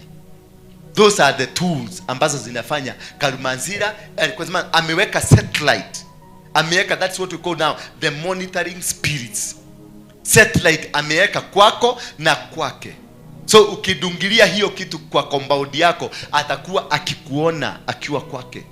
So for you to succeed, for you to win or to win any battle, ama kuinua mahali pale pakuwe kwa mahali patakatifu kwa ajili ya ibada, lazima vitu vya kiibada husika vyote vilivyotakaswa kwa ajili ya ibada hiyo uvifanya hivyo. Ndio sasa ukishikana, mimi nikikupatia mafuta hapa uende uinue ibada ya kwako, basi utakuwa nimekushikanisha. Na ndio kuna watu wanasema, nawaambianga, kama wewe ni mtoto wa hapa, lazima utafute dhabihu, ukuje ujishikanishe na madhabahu hii, ndio chochote ninachokizungumza kutoka hapa kikutetee. Otherwise hata ukikaa hapa na bado haujashikanisha na madhabahu haya, hauwezi ukafanikiwa na chochote ambacho kinatoka hapa. Anything you will try, you will fail. Utaishi kucomplain. Maana wengi wenu hapa ni tourist, wanaitangwa miracle tourist. Umekuja kwa sababu kutafuta muujiza, haukukuja kutafuta Mungu. Watu wa muujiza wamekuwa wakifail, maana wao hawana connection na madhabahu. Bwana Yesu asifiwe sana. Lazima ukuwe na connection na madhabahu, ndio hiyo madhabahu ambayo you service iweze kukuja back to you. Because madhabahu yoyote is meant to be a blessing. Madhabahu yoyote is meant to help you grow. Madhabahu yoyote is meant to make you succeed. Kwa sababu ya wewe kukuja hapa, umekuja kwa sababu umekuja kutafuta Mungu, kwa maana kuna madhabahu. Na katika hiyo madhabahu kuna sadaka zimetolewa kwenye madhabahu hiyo. That is why it is alive. Any altar must be alive.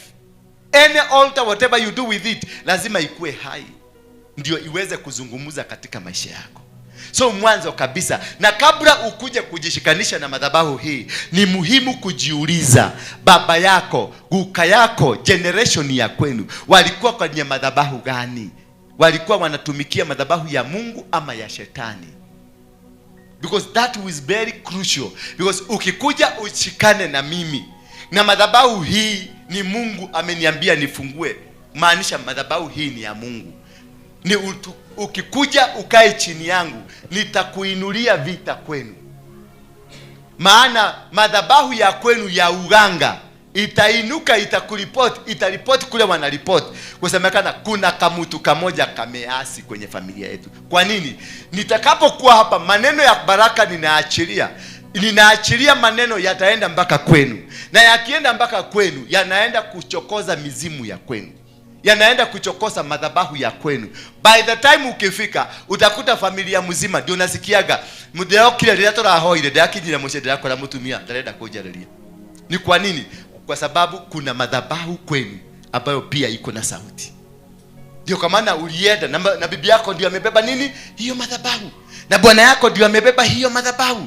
Na ndugu zako ndio wamebeba. Ulienda tu kufika kwenu kitu ya kwanza. Na hiyo watu wa kwenu hawaochagi channel yetu. Lakini siku hiyo walifungua channel.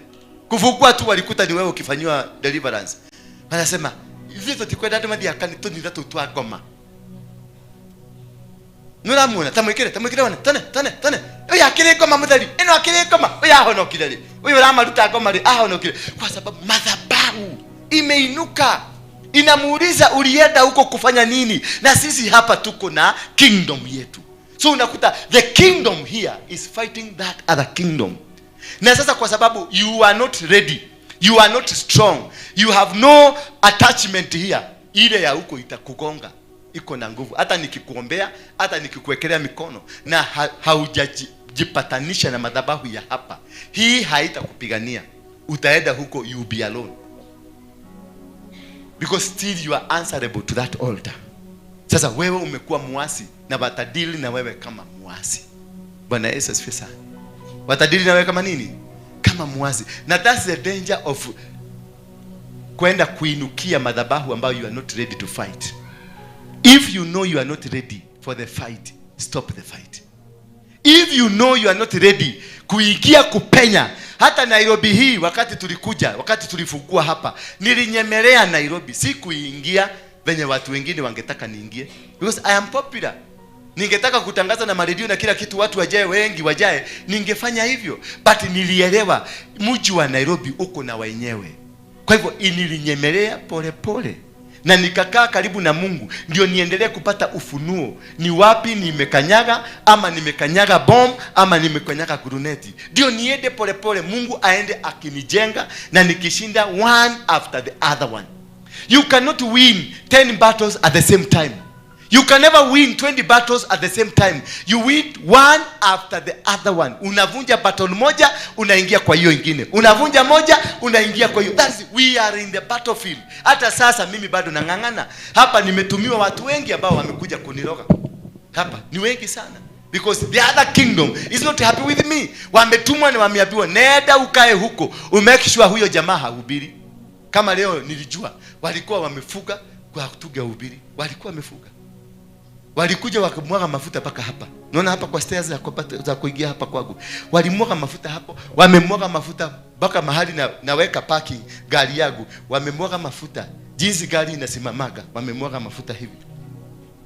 Kisha wakatoka hivyo vinye gari inaingiaga, wamemwaga huko, wamemwaga padio mpaka Equity pale, wamemwaga hivi mpaka hapa kwa NSIS hapa nyuma, wamemwaga mafuta kufuga, alafu wanaweka ma X.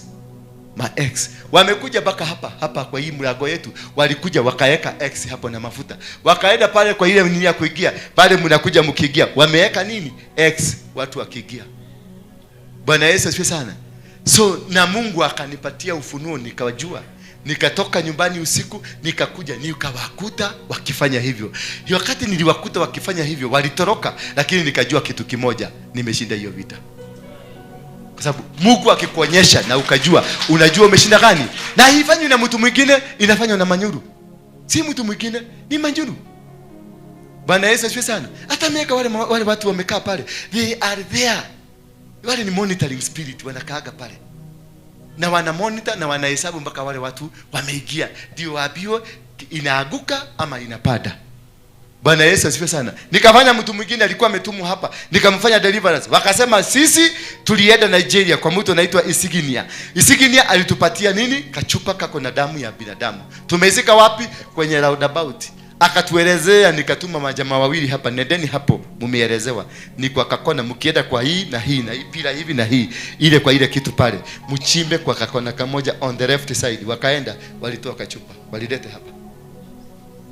Na imetoka wapi? Nigeria. Purposely to make sure the synagogue imefungwa. Sio ati synagogue, si ati kuna pesa napata, but the synagogue, because why? The kingdom here, ufalme ambao tunautumikia hapa unahangaisha ufalme wake. Maana wake ni wagiza. Na tukiakisha moto hapa, kule kuna waka moto. Bwana Yesu asifiwe sana. That is why they will send people here. Wakaita Daudi yako. Alitoroka. Yako. Alilala. Umelala. Pastor, oka.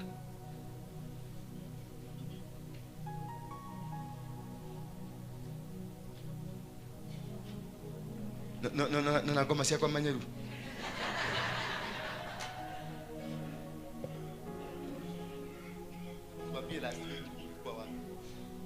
Last week nilikuja hapo, mimi nilikuwa pale, sema acha nende nikunywe chai hapo kidogo.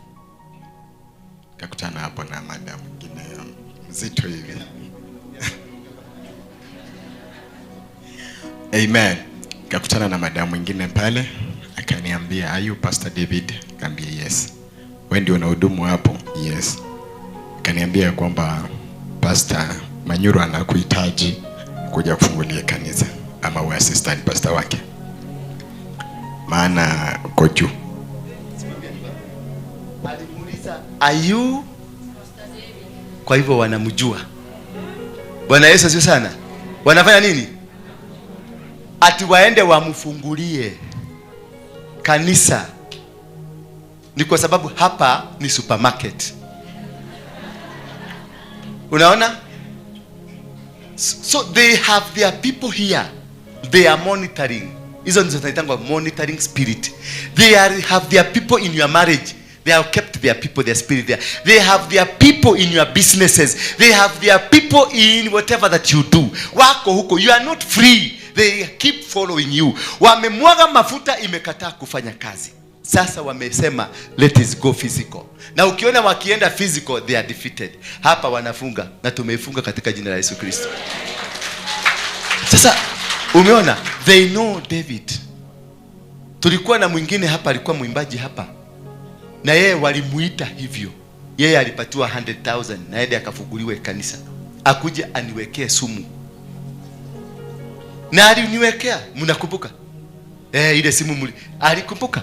Hapa waliniwekea chakula hapa, nikawekewa sumu. Niligojeka sana hapa, nilikuwa karibu kuenda. Na ni mtu wa karibu wangu.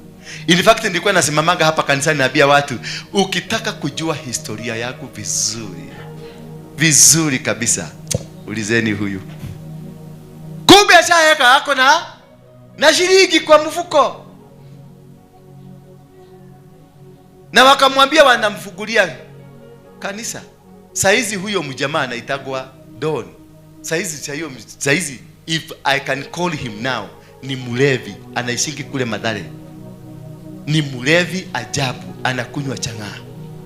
Lakini kabla atoke hapa, aliharibu watu wengi sana vichwa. Aliharibu watu wengi. Hata alikuwa anawaambia msikuingie kwa ofisi. Najua nilimwambia, ukitaka kujua mimi, uliza nani? Because he's my long term friend. Kumbe nilijiset. Sasa si anakwambia, si alikwambia mimi najua mambo yake. Huyo ukiingia pale, wanawake wale wameingia pale, amewalepa, hakuna mwanamke hajalepa. Sasa sasa sikiliza. Kulepu si problem. Problem ni gani? Mimi niliambia watu, ukitaka kunijua, uliza nani? Uliza huyu. Sasa akikuja kuambia huyu jamaa ni rapist, utakosa kuamini. It is coming from my mouth.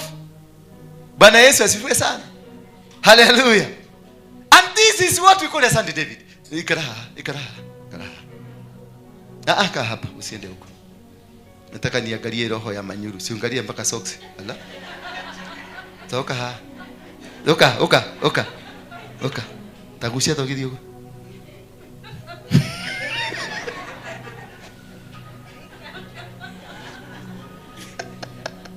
Caralho.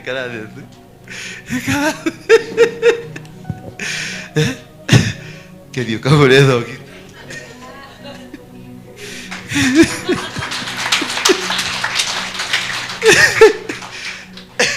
Kapo. Si unaona kuchanganyikiwa? Yep, saizi alikuwa amelala pale. Na ni mchungaji ambaye anafaa kuwa macho yangu hapa. Wamelete sakramenti hapa, wamezimwaga zote hapa. Kwa sababu ya ile roho. Si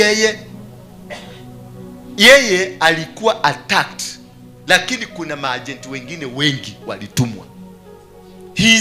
He's one of the vessel ile walitaka kutumia, lakini in the process kuna vessels nyingine wako into leadership, wako into every, wengine ni marafiki zangu, na kwa sababu kule wameikuwa identified anakuanga na nani. Bwana Yesu asifiwe sana. Ni nani wake wa karibu, wanakulanga na nani, ni nani anampikianga chakula, ni nani anamnunulianga maji yake ya kunywa. Wanashika mahali hapo, kisha wanauliza mchungaji wa huko yule strong, yule ambaye anaamini ni nani, anaitwa, kwa sababu walimjua mpaka jina, wanajua mpaka mahali unalala, wanajua mpaka mahali unalala, because they are not dealing with you physically, they are dealing with you in a spiritual way. So they want to weaken. Wakikuweaken na wa weaken timu kama hii, hata hawa waibaji kuna wawili walipatiwa shilingi 20,000 waibaji hao, na kuna Asha mmoja hata aliitwa, na huyo Asha ndiye alipatiana story yako yote. Bwana asifiwe sana. But the most important thing is that God keeps revealing. For you to know that you are with God, He reveals to you. That is the power of the altar. That is the strength of the altar. So the altar that you have created, ile madhabahu unajenga, unainua, ina uwezo wa kukutambulia maadui wako. Bwana Yesu asifiwe sana. Lakini kama uko mahali na hauna uwezo, walijaribu kuua huyu shosho. Huyu shosho tumempeleka hospitali ICU mara 3. Huyu roho yake inashikwa. Shosho kana shida kuongea, kana kufa. Tunasimama hapa kwa madhabahu, tunasema Mungu, Mungu wewe ndio utujengea madhabahu hii, mtetee. Unasikia siku 6 ndio huyu ametoka. Mpaka siku hizi namwambia gavaa hii kwa ya white, anasema wewe nitakutengenezea ya blue ya murai kama iko etiko ngugutodekeria kwa ya blue nigetha ufieke kufieka riu kahida gainato hemarua makufieka kufieka tutiko mahuha. Bwana Yesu asifiwe sana. So wewe kama ulikuwa unajitayarisha kujipanga, jipange sasa. Jipange uone makomando, ndio kwa maana nimewarudishia jina yenu apostle. Chukueni. I don't need it. Don't call me apostle. Mimi si apostle. Mimi ni commander. Now I want to act hiyo part ya commando. Muone kama hiyo mtavumilia, mtataka apostle ama commando.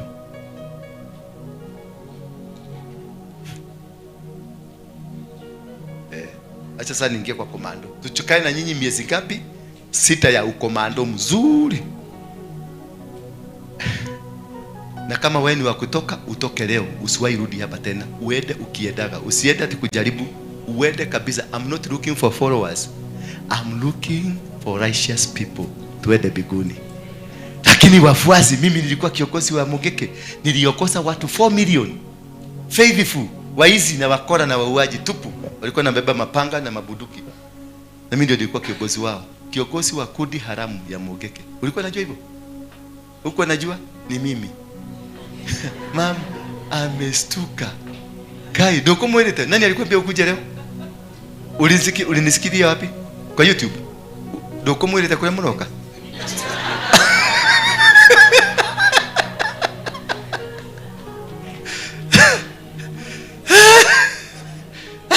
Nimenafia. Bwana asifiwe sana. Nimetoka Bali. Si unaona nimetoka Bali? That is how. 2 Chronicles chapter number 5. Tuko wapi?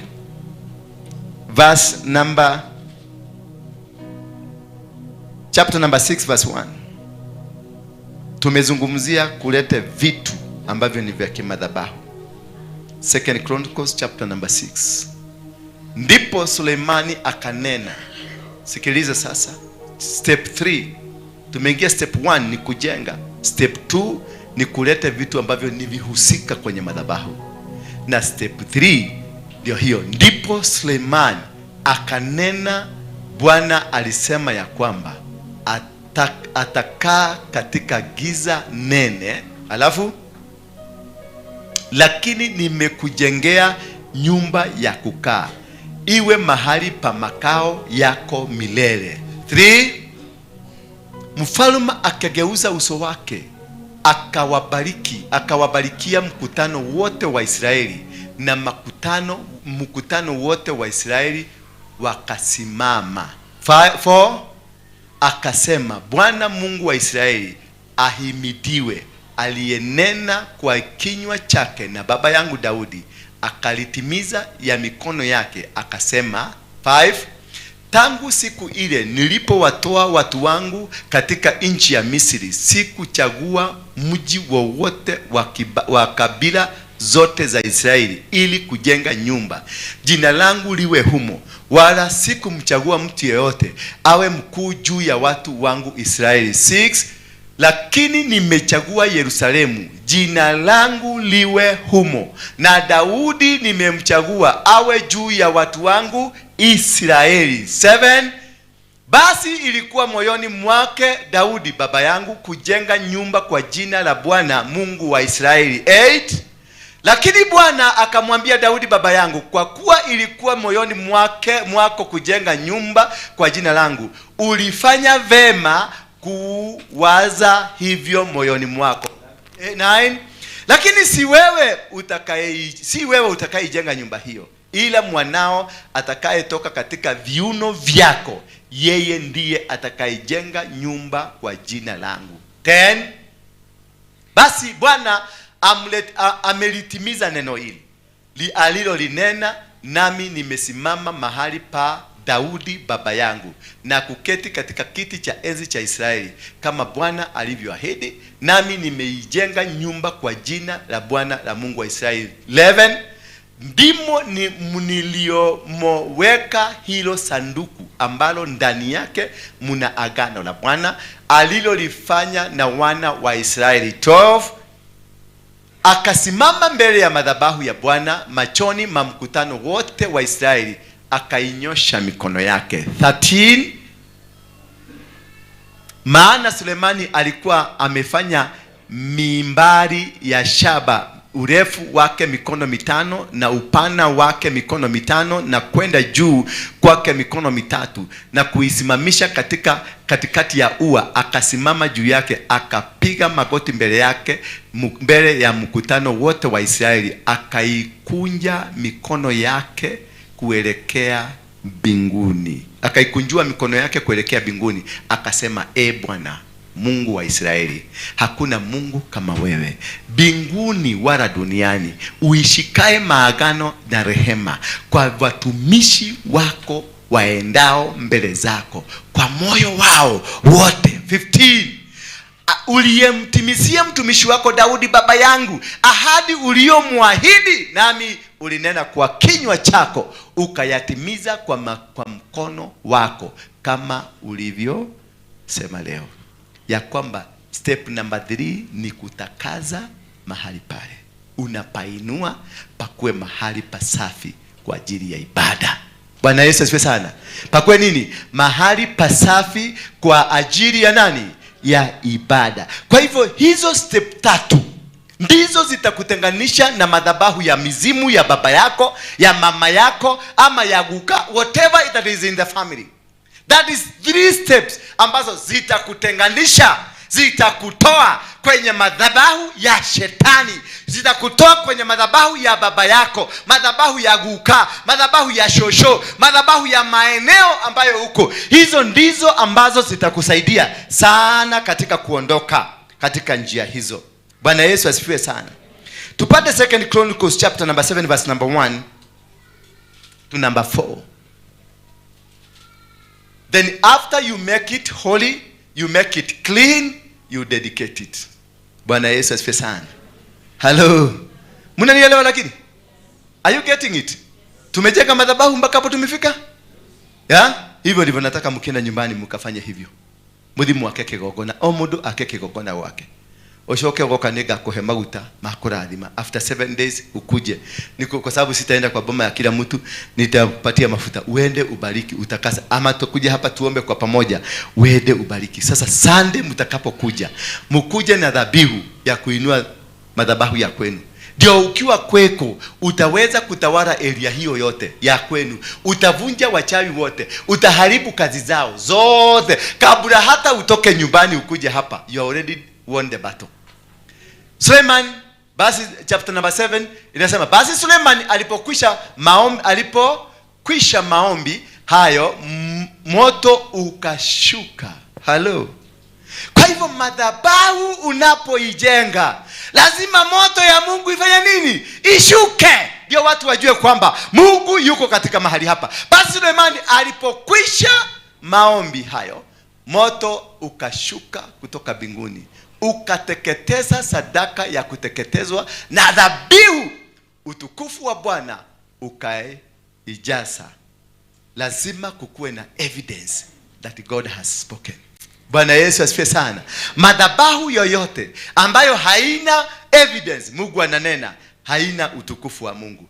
Jambo lolote ambalo unalifanya na unahisi there is no God, that you have struggled, you have really tried but it's not working, it is because the presence of God is not there. Everything ukianzisha, hiyo madhabahu ukianzisha, lakini lazima kukuwe na ushahidi Mungu atanena. Moto ulishuka na kula kila kitu kilikuwa huko, ukachoma na kuteketeza sadaka zote zilizokuwa zimeinuliwa. So there is a presence. Wait for you to confirm that whatever you have done has the presence of God. Has God, there is the presence. Lazima utaona kitu. Verse number 2. Wala makuhani hawakuweza kuingia nyumbani mwa Bwana, kwa kuwa utukufu wa Bwana umeijaza nyumba ya Bwana. Bwana Yesu asifiwe sana. Hata makuhani walishindwa, na ndio uliona asubuhi niliwaambia nataka nyumba hii etweke garo. Mukolino weyo horo wa garo ni kwenda okay afudithi. Etweke kurike. Ati onanie ndingiraga njohetwo mukanda haria. Onanie ndingiraga ha njohetwo mukanda. In case maundu mahitanira guku gucio. Kanatiko? Yes, that is the kind of a church we want. That's the kind of an altar, an altar that speaks. Sio kukuja hapa wewe ni msherati, wewe ni mrogi, uikerete ginya ithito thuruari-ini guku ikarete guku. No, komora sheria guku guo. Manyoka na ciura nicio irio ciaku. No turaga guku thungethetie guku. No, si hapa. Tafuta kanisa uende. Enda hapa. Komanda ako hapa, Ng'ang'a ako hapo, Wajiro ndio huyu. Shekina ako hapo. Nani mwingine yako hapa? Fibo ya Musa iko hapo, Edeni huko. Hapa si mahali ya kuja kununua miujiza, hapa ni kukuja kutafuta Mungu na kukaa jinsi Mungu anataka. Tumefanya vitu, no taganete Nani hajafanya usherati hapa? Inua mkono juu. Mwenye hajafanya usherati hapa? Inua mkono juu. Mwenye hajafanya usherati hapa? Kai.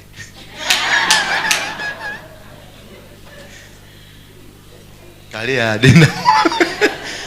Kama umefanya usherati, bado hujatosheka? Bado haujatosheka? Umetosheka na usherati? Nuiganetie kwagana? Nuiganetie okora? Nuiganetie mitugo yothe? Because naona ni watu wazima hapa. Mutikireka twethe Ngai. Tutige maundu maya mothe twethe Ngai tu. Tuikare turi andu ega. Parapanda ikishuka. Bwana Yesu asifiwe sana. Maana tushafanya. Niki kiguracaria hari mundurume. We mami, niki kiguracaria. There is nothing more. Only God, the presence of God to walk with you. Just that's what I desire. That is what I desire, to have God with me. Atidari akaundu kona Ngai akonekana. Kigogona giki tugithingithie gitwike githingu. Ati turatha ruto turi haha tukera ruto kwenda ukarare akaja gucunga. Tutatawala nchi hii tukiwa hapa.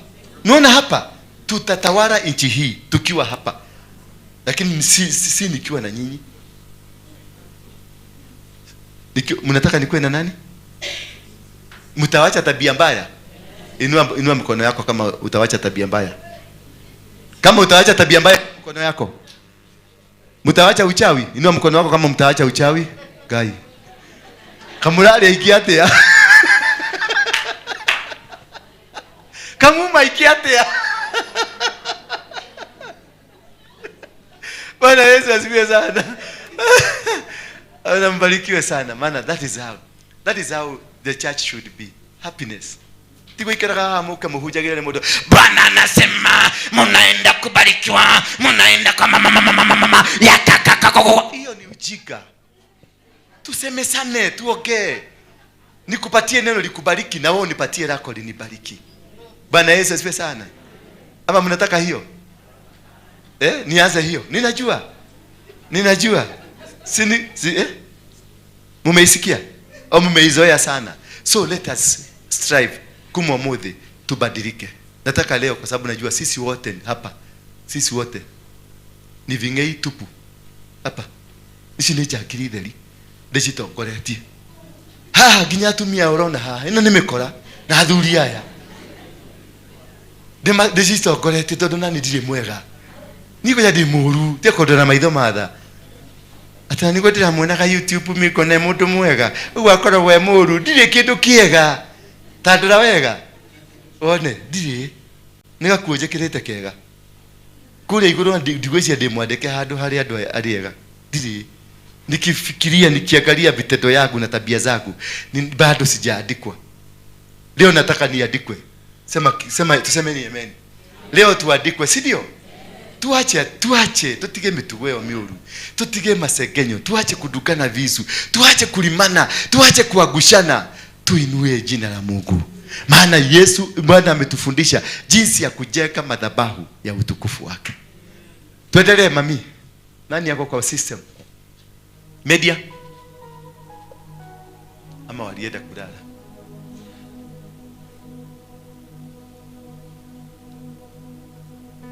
Wakatazama wana wa Israeli wote uliposhuka ule moto, utukufu wa Bwana ulipokuwapo juu ya nyumba, wakasujudu kifulifuli hata inchi sakafuni, wakaabudu, wakamshukuru Bwana wakisema, kwa kuwa Bwana ni mwema, kwa maana fadhili zake ni nini? Ni za milele. Bwana, tumshukuru Bwana. Tusimame kwa miguu yetu. Tumshukuru Bwana, maana fadhili zake ni za milele. Utukufu wake uko pamoja na sisi. We are receiving. We are. Yani drake naye. I feel the presence of God. Because nimesikia mioyo ya watu imebadilika. Yani ebu tafakari tu. Tafakari, jiulize. What I am, vitu ambavyo navifanya, do I deserve? Just tafakari. You've been moving from one church to another church. You've been moving from one man of God to another man of God. But nothing has happened. Why could this nothing that is happening in your life? Verse 4. Why there is nothing that is happening in my life? Could there be a problem? Ndipo mfalme na watu wote wakatoa dhabihu mbele za Bwana. Verse 5. Mfalme Sulemani akatoa sadaka ya ng'ombe 22,000 na kondoo 120,000. Ndivyo mfalme na watu wote walivyoifanya wakfu nyumba ya Mungu. Sasa kutoka leo na kutoka saisi, ushike sadaka, tuitakase nyumba ya Mungu. Tusome hizi zote wale wanaona screen.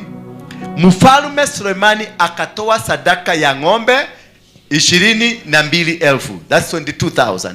Na kondoo 120,000. That's 120,000. Ndivyo mfalme na watu wote walivyoifanya wakfu nyumba ya Mungu. Si tumeambiwa hii nyumba imekuwa chafu? Sasa tutaitakasa kwa sadaka zetu. Bwana Yesu asifiwe sana. Hiyo sadaka ambayo utaitoa kama sadaka ya kuifanya mahali hapa pakuwe patakatifu. Every sadaka you give, it must have a meaning. Najua mmezoea kupeleka negashuje negotomira dukata yaga ni radhimu yaku nedaikia kanyamu hau kanyamu kau wikagia gatariritwa gatigoteithagia ni niuheaga thufu kanywa na nigenaga muno na kulaga vizuri. Sadaka yoyote ambayo unaitoa ipatie jina. Sadaka ya leo ni ya kutakaza mahali hapa pakuwe pasafi. Bwana Yesu asifiwe sana. Sasa fungua kinywa chako, shika sadaka yako kwa mkono, uinene, uiambie sasa wewe ni sadaka ya kuteketeza, ya kufanya kikao hiki kikiwe kisafi, maana mimi nimechangia kukifanya kikiwe kichafu. Bwana Yesu asifiwe sana. So open up your lips, fungua kinywa chako. Keyboard, tendelea keyboard. Kazi yenu haijaisha kabisa, kujeni mumalizie hapa saa hii. Kujeni mumalize kazi yenu. Sina hata Asha anafanya kazi yake ya mwisho. Yes.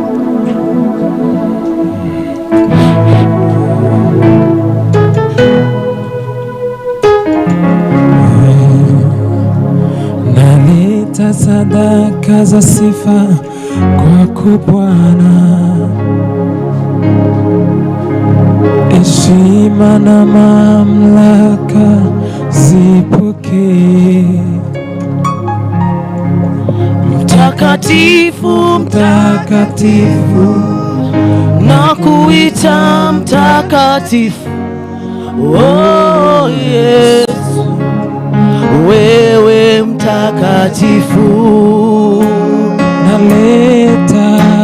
Naleta sadaka za sifa kwako Bwana, heshima na mamlaka zipokee. Mtakatifu, mtakatifu, na kuita mtakatifu. Oh Yesu, wewe mtakatifu. Bwana, naleta sadaka za sifa kwako Bwana, heshima na mamlaka, heshima na mamlaka zipokee. Mtakatifu, mtakatifu, na kuita mtakatifu. Oh Yesu, wewe mtakatifu. Bwana, naleta sadaka za sifa kwako Bwana, heshima na mamlaka zipokee. Mtakatifu, mtakatifu, na kuita mtakatifu. Oh Yesu, wewe mtakatifu. Naleta sadaka za sifa kwako Bwana, heshima na mamlaka, heshima na mamlaka zipokee. Hebu fungua kinywa chako, simama kwa miguu yako. Roda, simama. Nobody is special here. Simama kwa miguu. Kila mtu asimame kama miguu yako inafanya kazi. Lakini kama wewe uko na jambo ambalo linakutatiza, usisimame. Naomba utafakari tu. You just commit yourself and commit your sacrifice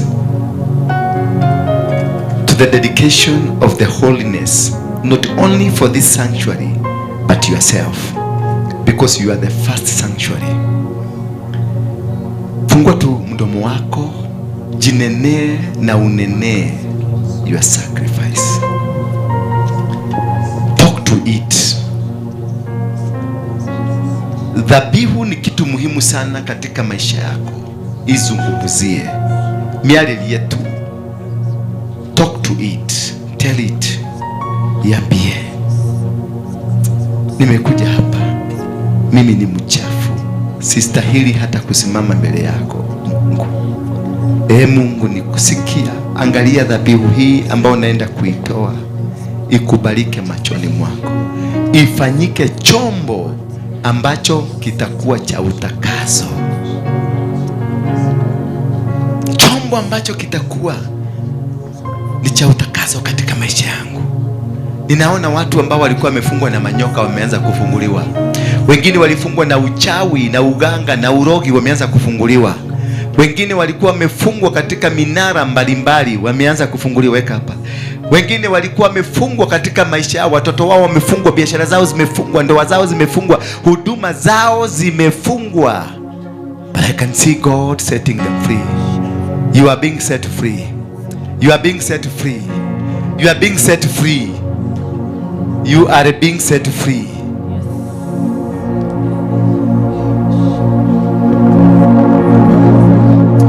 Open up your lips. Endelea kuongea na Mungu. Mwambie ipokee dhabihu hii. Izungumzie mpaka usikie Mungu amesema utaitoa. Kama haujasikia Mungu akisema utaitoa, usitoe. Don't give it. Talk to it until it is accepted in heaven. Talk to it until it is accepted. Maana inakufungua maisha yako. Leo tulikuja kushinda madhabahu ya giza. Tulikuja kubomoa madhabahu ya giza. Tulikuja kubomoa madhabahu ya wachawi, ya warogi na Illuminati. Tulikuja kubomoa madhabahu ya Freemason, madhabahu ya umasikini, madhabahu ya mateso katika familia yenu. Hiyo tunavunja leo. We are breaking it. We are breaking the covenants ambazo zimezungumza kwenu. Umasikini umekuwa hali ya juu. You are suffering. You are facing challenges one after the other one.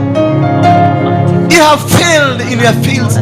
Kila mahali kile umefanya hakijafaulu. Hakuna kwa mchungaji hujaenda, hakuna kanisa haujaenda. You've tried everything, mpaka umeenda kwa waganga. You've been trying but nothing has been happening. It is because the sacrifices ambazo mnazitoa has never been accepted before God. The sacrifices ambazo mnazitoa hazijakubalika. Hazijakubalika. Sacrifice ama matoleo yote ambayo unayatoa lazima ipate kibali kule mbinguni ya kwamba imekubalika.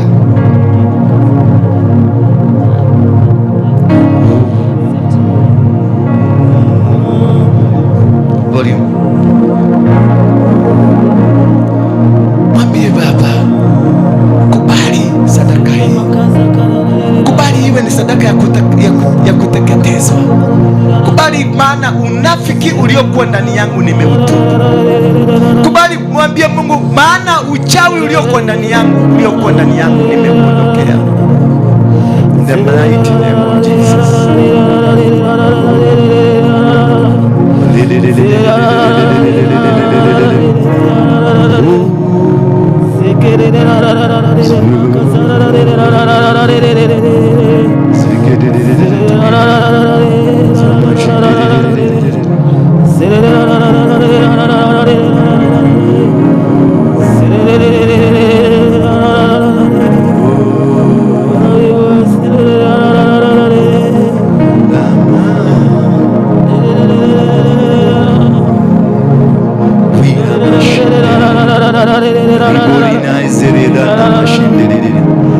Mwambie Mungu, sikia dhabihu yangu leo.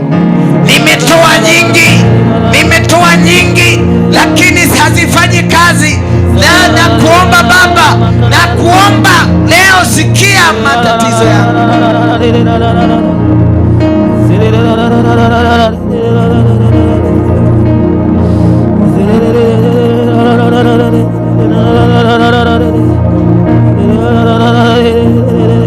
Ombea hiyo dhabihu yako.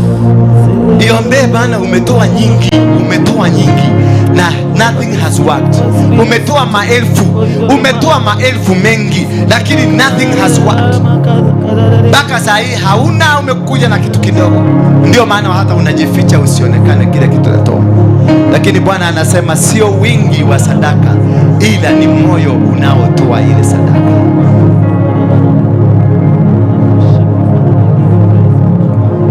Nena tu, fungua tu kinywa chako. Mwambie Mungu, niko tayari siku hii. Mwambie Mungu, niko tayari. Wazee wa zamani walikuwa wanaenda kuchinja kwenye migumo, na wakitoka kule walikuwa wanatoka wakiwa mvua. Siku hizo hawakumjua Yesu. Wewe unamjua Yesu. Una uwezo wa kukomandi kila kitu. Una uwezo wa kutawala. Una uwezo wa kusema. Una uwezo wa kufanikisha. Una uwezo wa kufanya mambo yakafanyika.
tunainama mbele zako, tunasujudu mbele zako, tunaunganika na makerubi na maserafi na wazee 24 kuomba na kutubu dhambi zetu, maana tumegundua sisi zote tumekuwa katika mstari wa uchafu, hatustahili hata kuwa mbele zako, lakini kaipokea dhabihu hii ambayo ninaiinua mbele zako, na ambaye mtoto wako ambaye wako hapa ameinua pia kwenye mbele zako, ukaikubali kama sadaka ya kuteketezwa kwa ajili ya kufanya eneo hili, kufanya nyumba hii, kufanya hekalu yako hii takatifu tena. Inapofanyika takatifu, pia na mimi ukanikumbuke, pia na huyu ambaye ako hapa ukamkumbuke. Mtoto wako hawa wote walikuja maana wanakutafuta. Hatukuwa tunajua mengi tuliwafanya bila makusudio, na kuna mengine mengi tulifanya kwa makusudio. Ndio Baba, tumekuja mbele zako kwa damu ambayo ilimwagika Yesu Kristo msalabani kwa ajili ya dhambi zetu, ukatukumbuke. Kubali tu dhabihu hii, etekera tu Baba igongona rĩrĩ, etekera igongona rĩrĩ Ngai. Nĩma tũtibatie ona gũkorwo kĩgongona-inĩ gĩkĩ nĩ ũrĩa tũranunga, nĩ ũrĩa tũtabatie gũkorwo kuo, nĩ ũrĩa tũtarĩ agĩrĩru Ngai, no tondũ wa gũkorwo twĩ gũkũ nĩ ũndũ wa ũthingu waku Ngai. Ũikarĩire gĩtĩ gĩaku gĩa ũthamaki Ngai, ũikarĩire Baba ũgakinyithia nyarĩrĩ ciaku gũkũ, na ukanyita muthegi waku wothe maki nigetha tũra matage tondu tũrĩ ciana ciaku Baba. Ngai nĩ ndakuria tu nyihĩte Ngai we ũnenehe, njagĩtwo nigetha we wonekane Ngai. Etĩkĩra tu ona korwo no tũranunga, etĩkĩra tu no korwo tũrĩ ehia Ngai, etĩkĩra igongona rĩrĩ nigetha tũtuĩke athingu na nĩ tũrĩ gũtũmĩkagĩra, tũrĩikaraga wengera-inĩ waku na wa mũrũguo Jesu Kristo. Baba nĩ thengio nĩ ũndũ wa gwĩtĩkĩra, thengio nĩ ũndũ wa gũtũigua, thengio nĩ ũndũ wa kũnjigua Ngai. Baba nĩ thengio Ngai, thengio nĩ ũndũ wa gũtheria gĩikaro gĩkĩ, thengio nĩ ũndũ wa gũtũma andũ aya Baba matuĩke a kuonekana rĩngĩ, thengio nĩ ũndũ wa ũtheri ũcio waharũrũkia, thengio Ngai nĩ ũndũ wa gũtwĩtĩkĩra, nĩ ũndũ wa gũtwerekeria ũthiũ waku Ngai. Baba we nowe, tũtirĩ na ũngĩ tũĩ o tiga we, in Jesus name. Kama unajua dhabihu yako imekubalika, ilete hapa, uiekelee hapa kwenye madhabahu mahali popote utakuwa karibu na wewe. Wekelea tu kama unasikia imekubalika, lakini kama unasikia haijakubalika usilete, don't bring it. Wengine wekeni saidi hiyo, wekeni uigerera hawa, wekeni pande hii mami, igerera mwenyewe, igerera hawa. Asante. Hamashiach, Lion of Judah, Agure Chema, Yeshua, Hamashiach, Lion of Judah, Agure Chema, Yeshua. Na kama una sadaka aina yoyote ile unaweza taka kuleta, iwe ni mchanga, iwe ni kitu chochote, lete. This is a time. Agure Chema, Yeshua, Hamashiach, Lion of Judah, Agure Chema.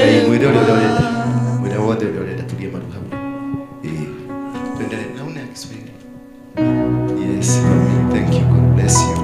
Everyone tumainio Bwana, wamtumainio Bwana, everyone tumainio Bwana watapata baraka. Everyone tumainio Bwana, wamtumainio Bwana, everyone tumainio Bwana watapata baraka. Everyone tumainio Bwana, wamtumainio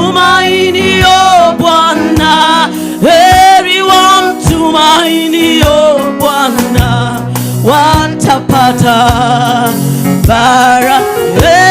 Heri wamtumainio Bwana, wamtumainio Bwana, heri wamtumainio Bwana watapata. Kimbe pamoja, heri wamtumainio Bwana. Heri wamtumainio Bwana, wamtumainio Bwana, heri wamtumainio watapata baraka. Baba, naipokea dhabihu hii kama sadaka ya kuteketezwa. Jinsi ulivyopokea ile sadaka ambayo Sulemani walitoa mbuzi 140,000 na 20,000 na ng'ombe 20,000 na ukazikubali. Hivyo hivyo na kuomba Baba, kama vile Sulemani alivyoinua mikono yake akakunyoshea, akapiga magoti yake chini, kisha akakwambia kubali sadaka hii. Hii sadaka imetolewa kwa ajili ya usafi na utakatifu, kwa ajili ya uregesho. Na katika uregesho huu, wale ambao ni wagonjwa kutoka sasa wapone, wale ambao wako na matatizo ya kazi na wapate kazi. Amen. Wale ambao wako na kitu ambacho waliwafanya wakuje mahali hapa na wakipate sasa. Mungu, na ukawafungulie milango yao, ukawafungulie na madirisha yao, ukawapatie vibali vyako na vya mbinguni viwe pamoja na wao katika kila kitu watakachokifanya, utukufu wako na ukaonekane. Father, you are so glorious. Father, you are so glorious. Kuliwaka moto baada ya watu kuinua mkono yao juu na kutoa dhabihu. Teremsha huo moto sasa, usuke, uwe ni ushahidi ya kwamba umekubali dhabihu yetu. In Jesus name. Tutulie tu, tusikie Mungu anataka kusema namna gani.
In the name of the Father, the Son, and the Holy Spirit. May God bless you. May God guide you. Whatever the problem that brought you here, Mungu ameiondoa. Whatever the challenge ambayo ilikulete hapa, Bwana anasema ameiondoa. Chochote ambacho kimekuwa kimekukamata kutokana na wazazi, kutokana na maeneo ambayo umetoka, kutokana na maeneo na vitu ambazo toka tu, kutokana na vitu ambazo Mungu shetani aliinua, waliganga waliinua, wazazi waliinua, maeneo ulitoka waliinua, madhabahu ambayo iliinuliwa ya mizimu katika maisha yako, kutoka leo imeondoka in Jesus name. You are no longer that past person. You are no longer that past person. Huyo mtu ambaye alikuwa mchafu, huyo mtu ambaye alikuwa nanuka, huyo mtu ambaye alikuwa anafanya mambo ya uchafu. Hello. Bwana Yesu asifiwe sana. Bwana ananiambia nikwambie hivi, hata kwa sababu ya sadaka hii ambayo umeitoa, ni kidogo sana, lakini amefungua nchi. Bwana Yesu asifiwe sana. Njoo hapa, amefungua nchi. Matatizo ya nchi hii yamepata uponyaji. Waliopangia nchi hii kuanguka, wao ndio wataanguka. Waliopangia nchi hii kuanguka kwa kuleta vita na vurugu katika taifa letu, wao ndio wataanguka.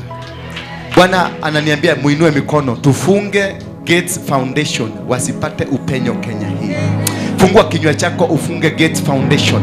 Gates Foundation ifunge katika jina la Yesu Kristo. Wafunge, waambie wasipate. Aliyowapatia kibali kimekuwa cancel. Waliopatia kibali cha kupenya Kenya, cha kufanya jambo lolote Kenya. Kenya si mahali pa utukufu wa shetani. Kenya ni nchi ya Mungu. Gates Foundation, we cancel you. Gates Foundation, we cancel you. Gates Foundation, we cancel you. Gates Foundation, we pull you down.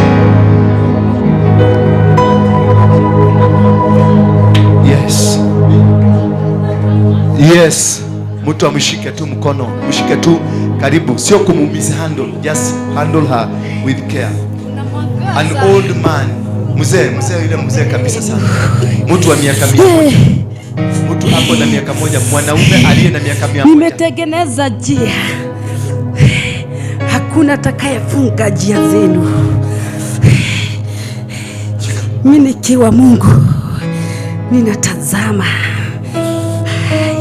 Rima shekarabaya zaya. Rina shekarabazia karabaya. Mzee. Zikiri shekarabaya zaya. 90 years. 90 years. Meosha mioyo yenu kwa damu ilimwagika msalabani. Haiko na nguvu. Nimemosha yangu. Riba shekarabaya zaya. Hakuna atakaye kurani kazi zenu. Hakuna atakaye kurani nyumba zenu. Hakuna atakaye kurani hii madhabahu. Hakuna atakaye kurani riba shekarabaya zaya. Kwa kuwa mimi nikiwa Mungu, mbingu limefunguka. Yes. Mbingu limefunguka. Yes. Mbingu limefunguka. Nimemsikia watoto wangu. Nimemsikia mwenendo. Aizikariba shekarabaya zaya. Musibadilike. Kuna watu watakunja. Uyasikarabaya zaya. Rina shekarabaya zaya. Musiwasikie. Watakuja kumpoteza njia. Mtoke kwa njia ya Mungu. Watakuwa na uongo. Musiwasikilize.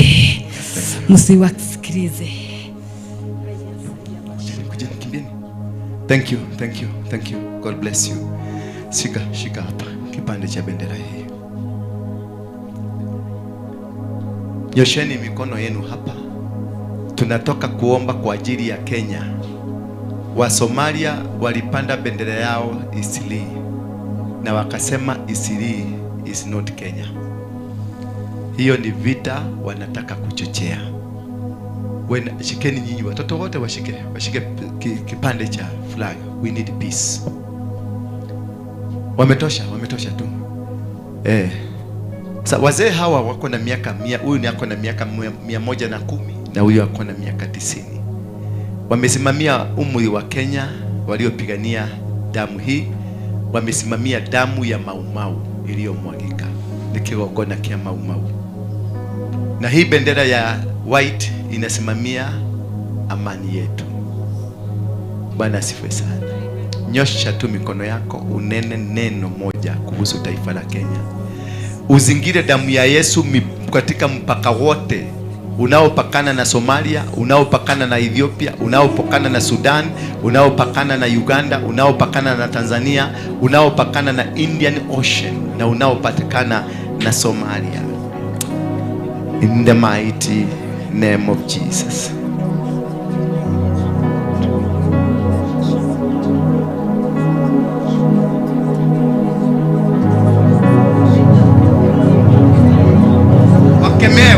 Wakemee walioinua hiyo bendera, wakemee. Hawa si wa Kenya, ni wasaliti. Wakemee hata kama kuna watu ndani ya serikali ya Ruto ambao wanataka kuleta utawala wa Somalia Kenya, wote na wakasambaratike. Kama kuna mawaziri, kama kuna jeshi, kama kuna polisi, kama kuna DCI, kama kuna watu wa NSIS wanaolete ujanja Kenya, ndio Kenya ikuwe na vita. Kenya haitakuwa na vita. Kenya ni moja. Kenya ni upendo. Kenya ni moja.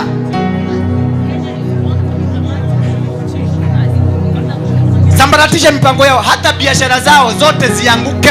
Funga maduka zao, funga mabiashara zao, funga mahoteli zao, funga kioski zao, funga kila kitu wanachokifanya. Funga, haribu mipango yao, sambaratisha, sambaratisha, sambaratisha. Kenya is not Somalia. Kenya is not Somalia. Kenya is a country, independent country. Ilimwagwa damu. Sasa inua damu ya Maumau. Inua damu ya Maumau. Inua damu ya Maumau.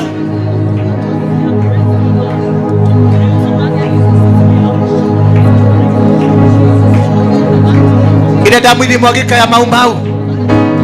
Ile damu iko kwenye bendera yetu ya taifa la Kenya, iliyomwagika ya Maumau ianze kufanya kazi, iwavuruge wote, ivuruge maadui wa taifa letu, ivuruge maajenti wa shetani, ivuruge wote waasi wa nchi, iwavuruge, iwakoseshe amani, wakose amani,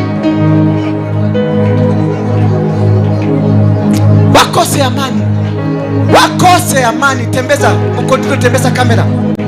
Wakose amani, pole pole tu. Rotate.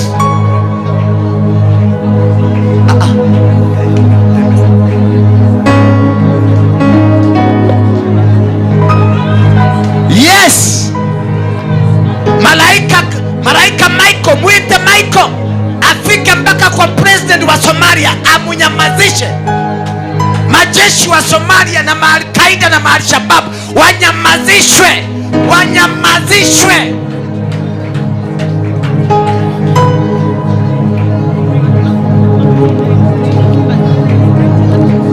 In Jesus mighty name, somebody say amen.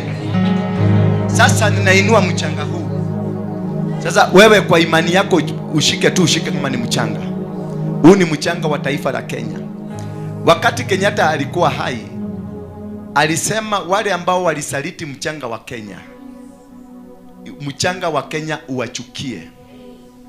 Mimi nataka kurudia maneno hayo. Yeyote ambaye anachangia vurugu ya taifa la Kenya, kuinua bendera ya Somalia Kenya, kulete Bill Gates na kupatia Bill Gates vibali visivyo vya kawaida, watu wa LGBTQ na madhabahu ya shetani yaliyopangwa kupitia kwa the presidency, ambayo imechangia Kenya kufika mahali imefika.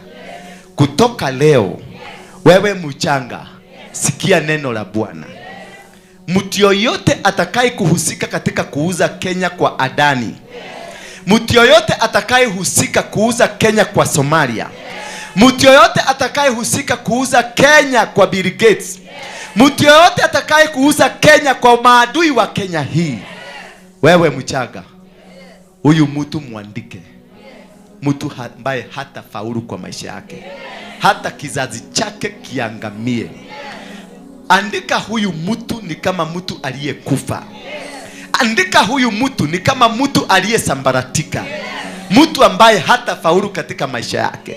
Mtu ambaye hata enda mahali popote. Wewe mchanga, mchanga, mchanga, kuna watu walikufa kwa sababu yako. Kuna damu ilimwagika kwa sababu yako. Kuna watu waliteswa kwa sababu yako. Kuna watu ni viwete kwa sababu yako. Walikuwa wanakupigania wakurudisha kutoka kwa mikono ya wazungu. Sasa kuna wazungu weusi ambao wamekuuza.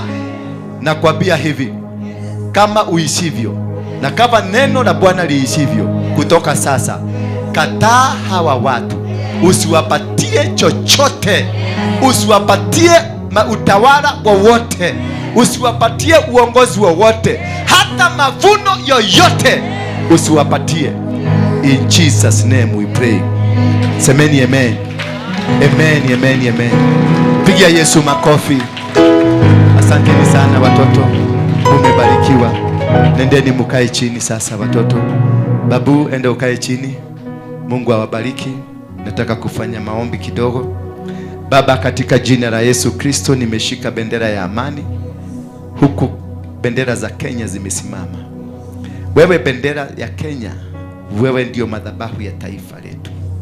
Nimekutuma kwa rais wa Kenya, nimekutuma kwa makamu wa Kenya, nimekutuma kwa Chief Justice, nimekutuma kwa idara zote za polisi na za ujasusi, nimekutuma kwenye jeshi la Kenya, nimekutuma kwenye mama mwanamke Mkenya, nimekutuma kwenye baba mwanaume Mkenya. Wote ukawanenee, ukawakomeshe na ukawaambie hatutaki vurugu Kenya na hatutaki uchochezi. Nimekutuma parliament ya Senate na National Parliament. Watu walihongwa na walipatiwa pesa kwa ajili ya kunajisi nchi yetu. Hiyo pesa ambayo ilituhumiwa, wewe kama madhabahu, nenda na ukawashughulikie na familia zao, wakose amani, wakose kuishi, wakose amani mahali popote walipo, na hiyo pesa hadi kizazi cha 4 iwasumbue. In Jesus name. And now may the grace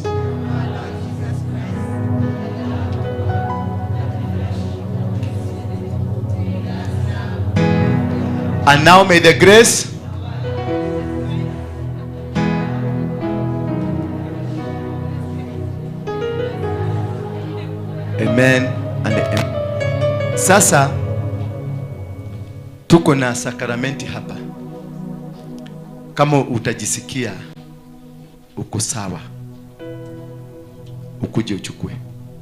Lakini kama unajisikia hauko sawa, usikuje. Bwana asifiwe sana.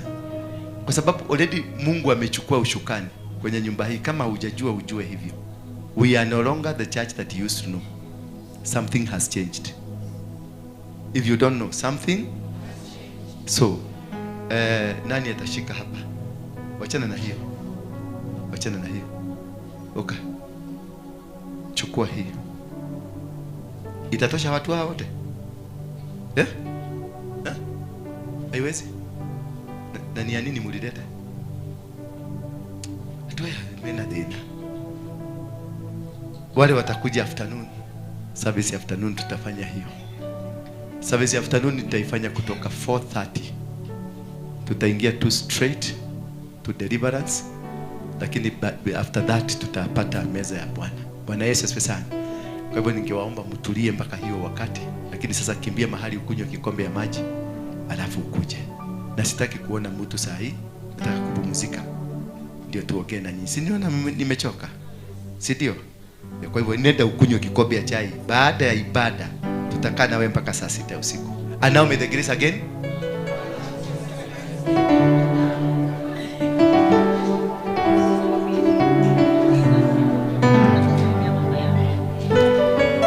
So the next ibada ni ya deliverance, straight to the deliverance.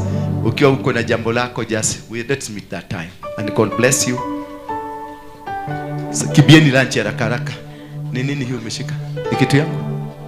Okay, thank you.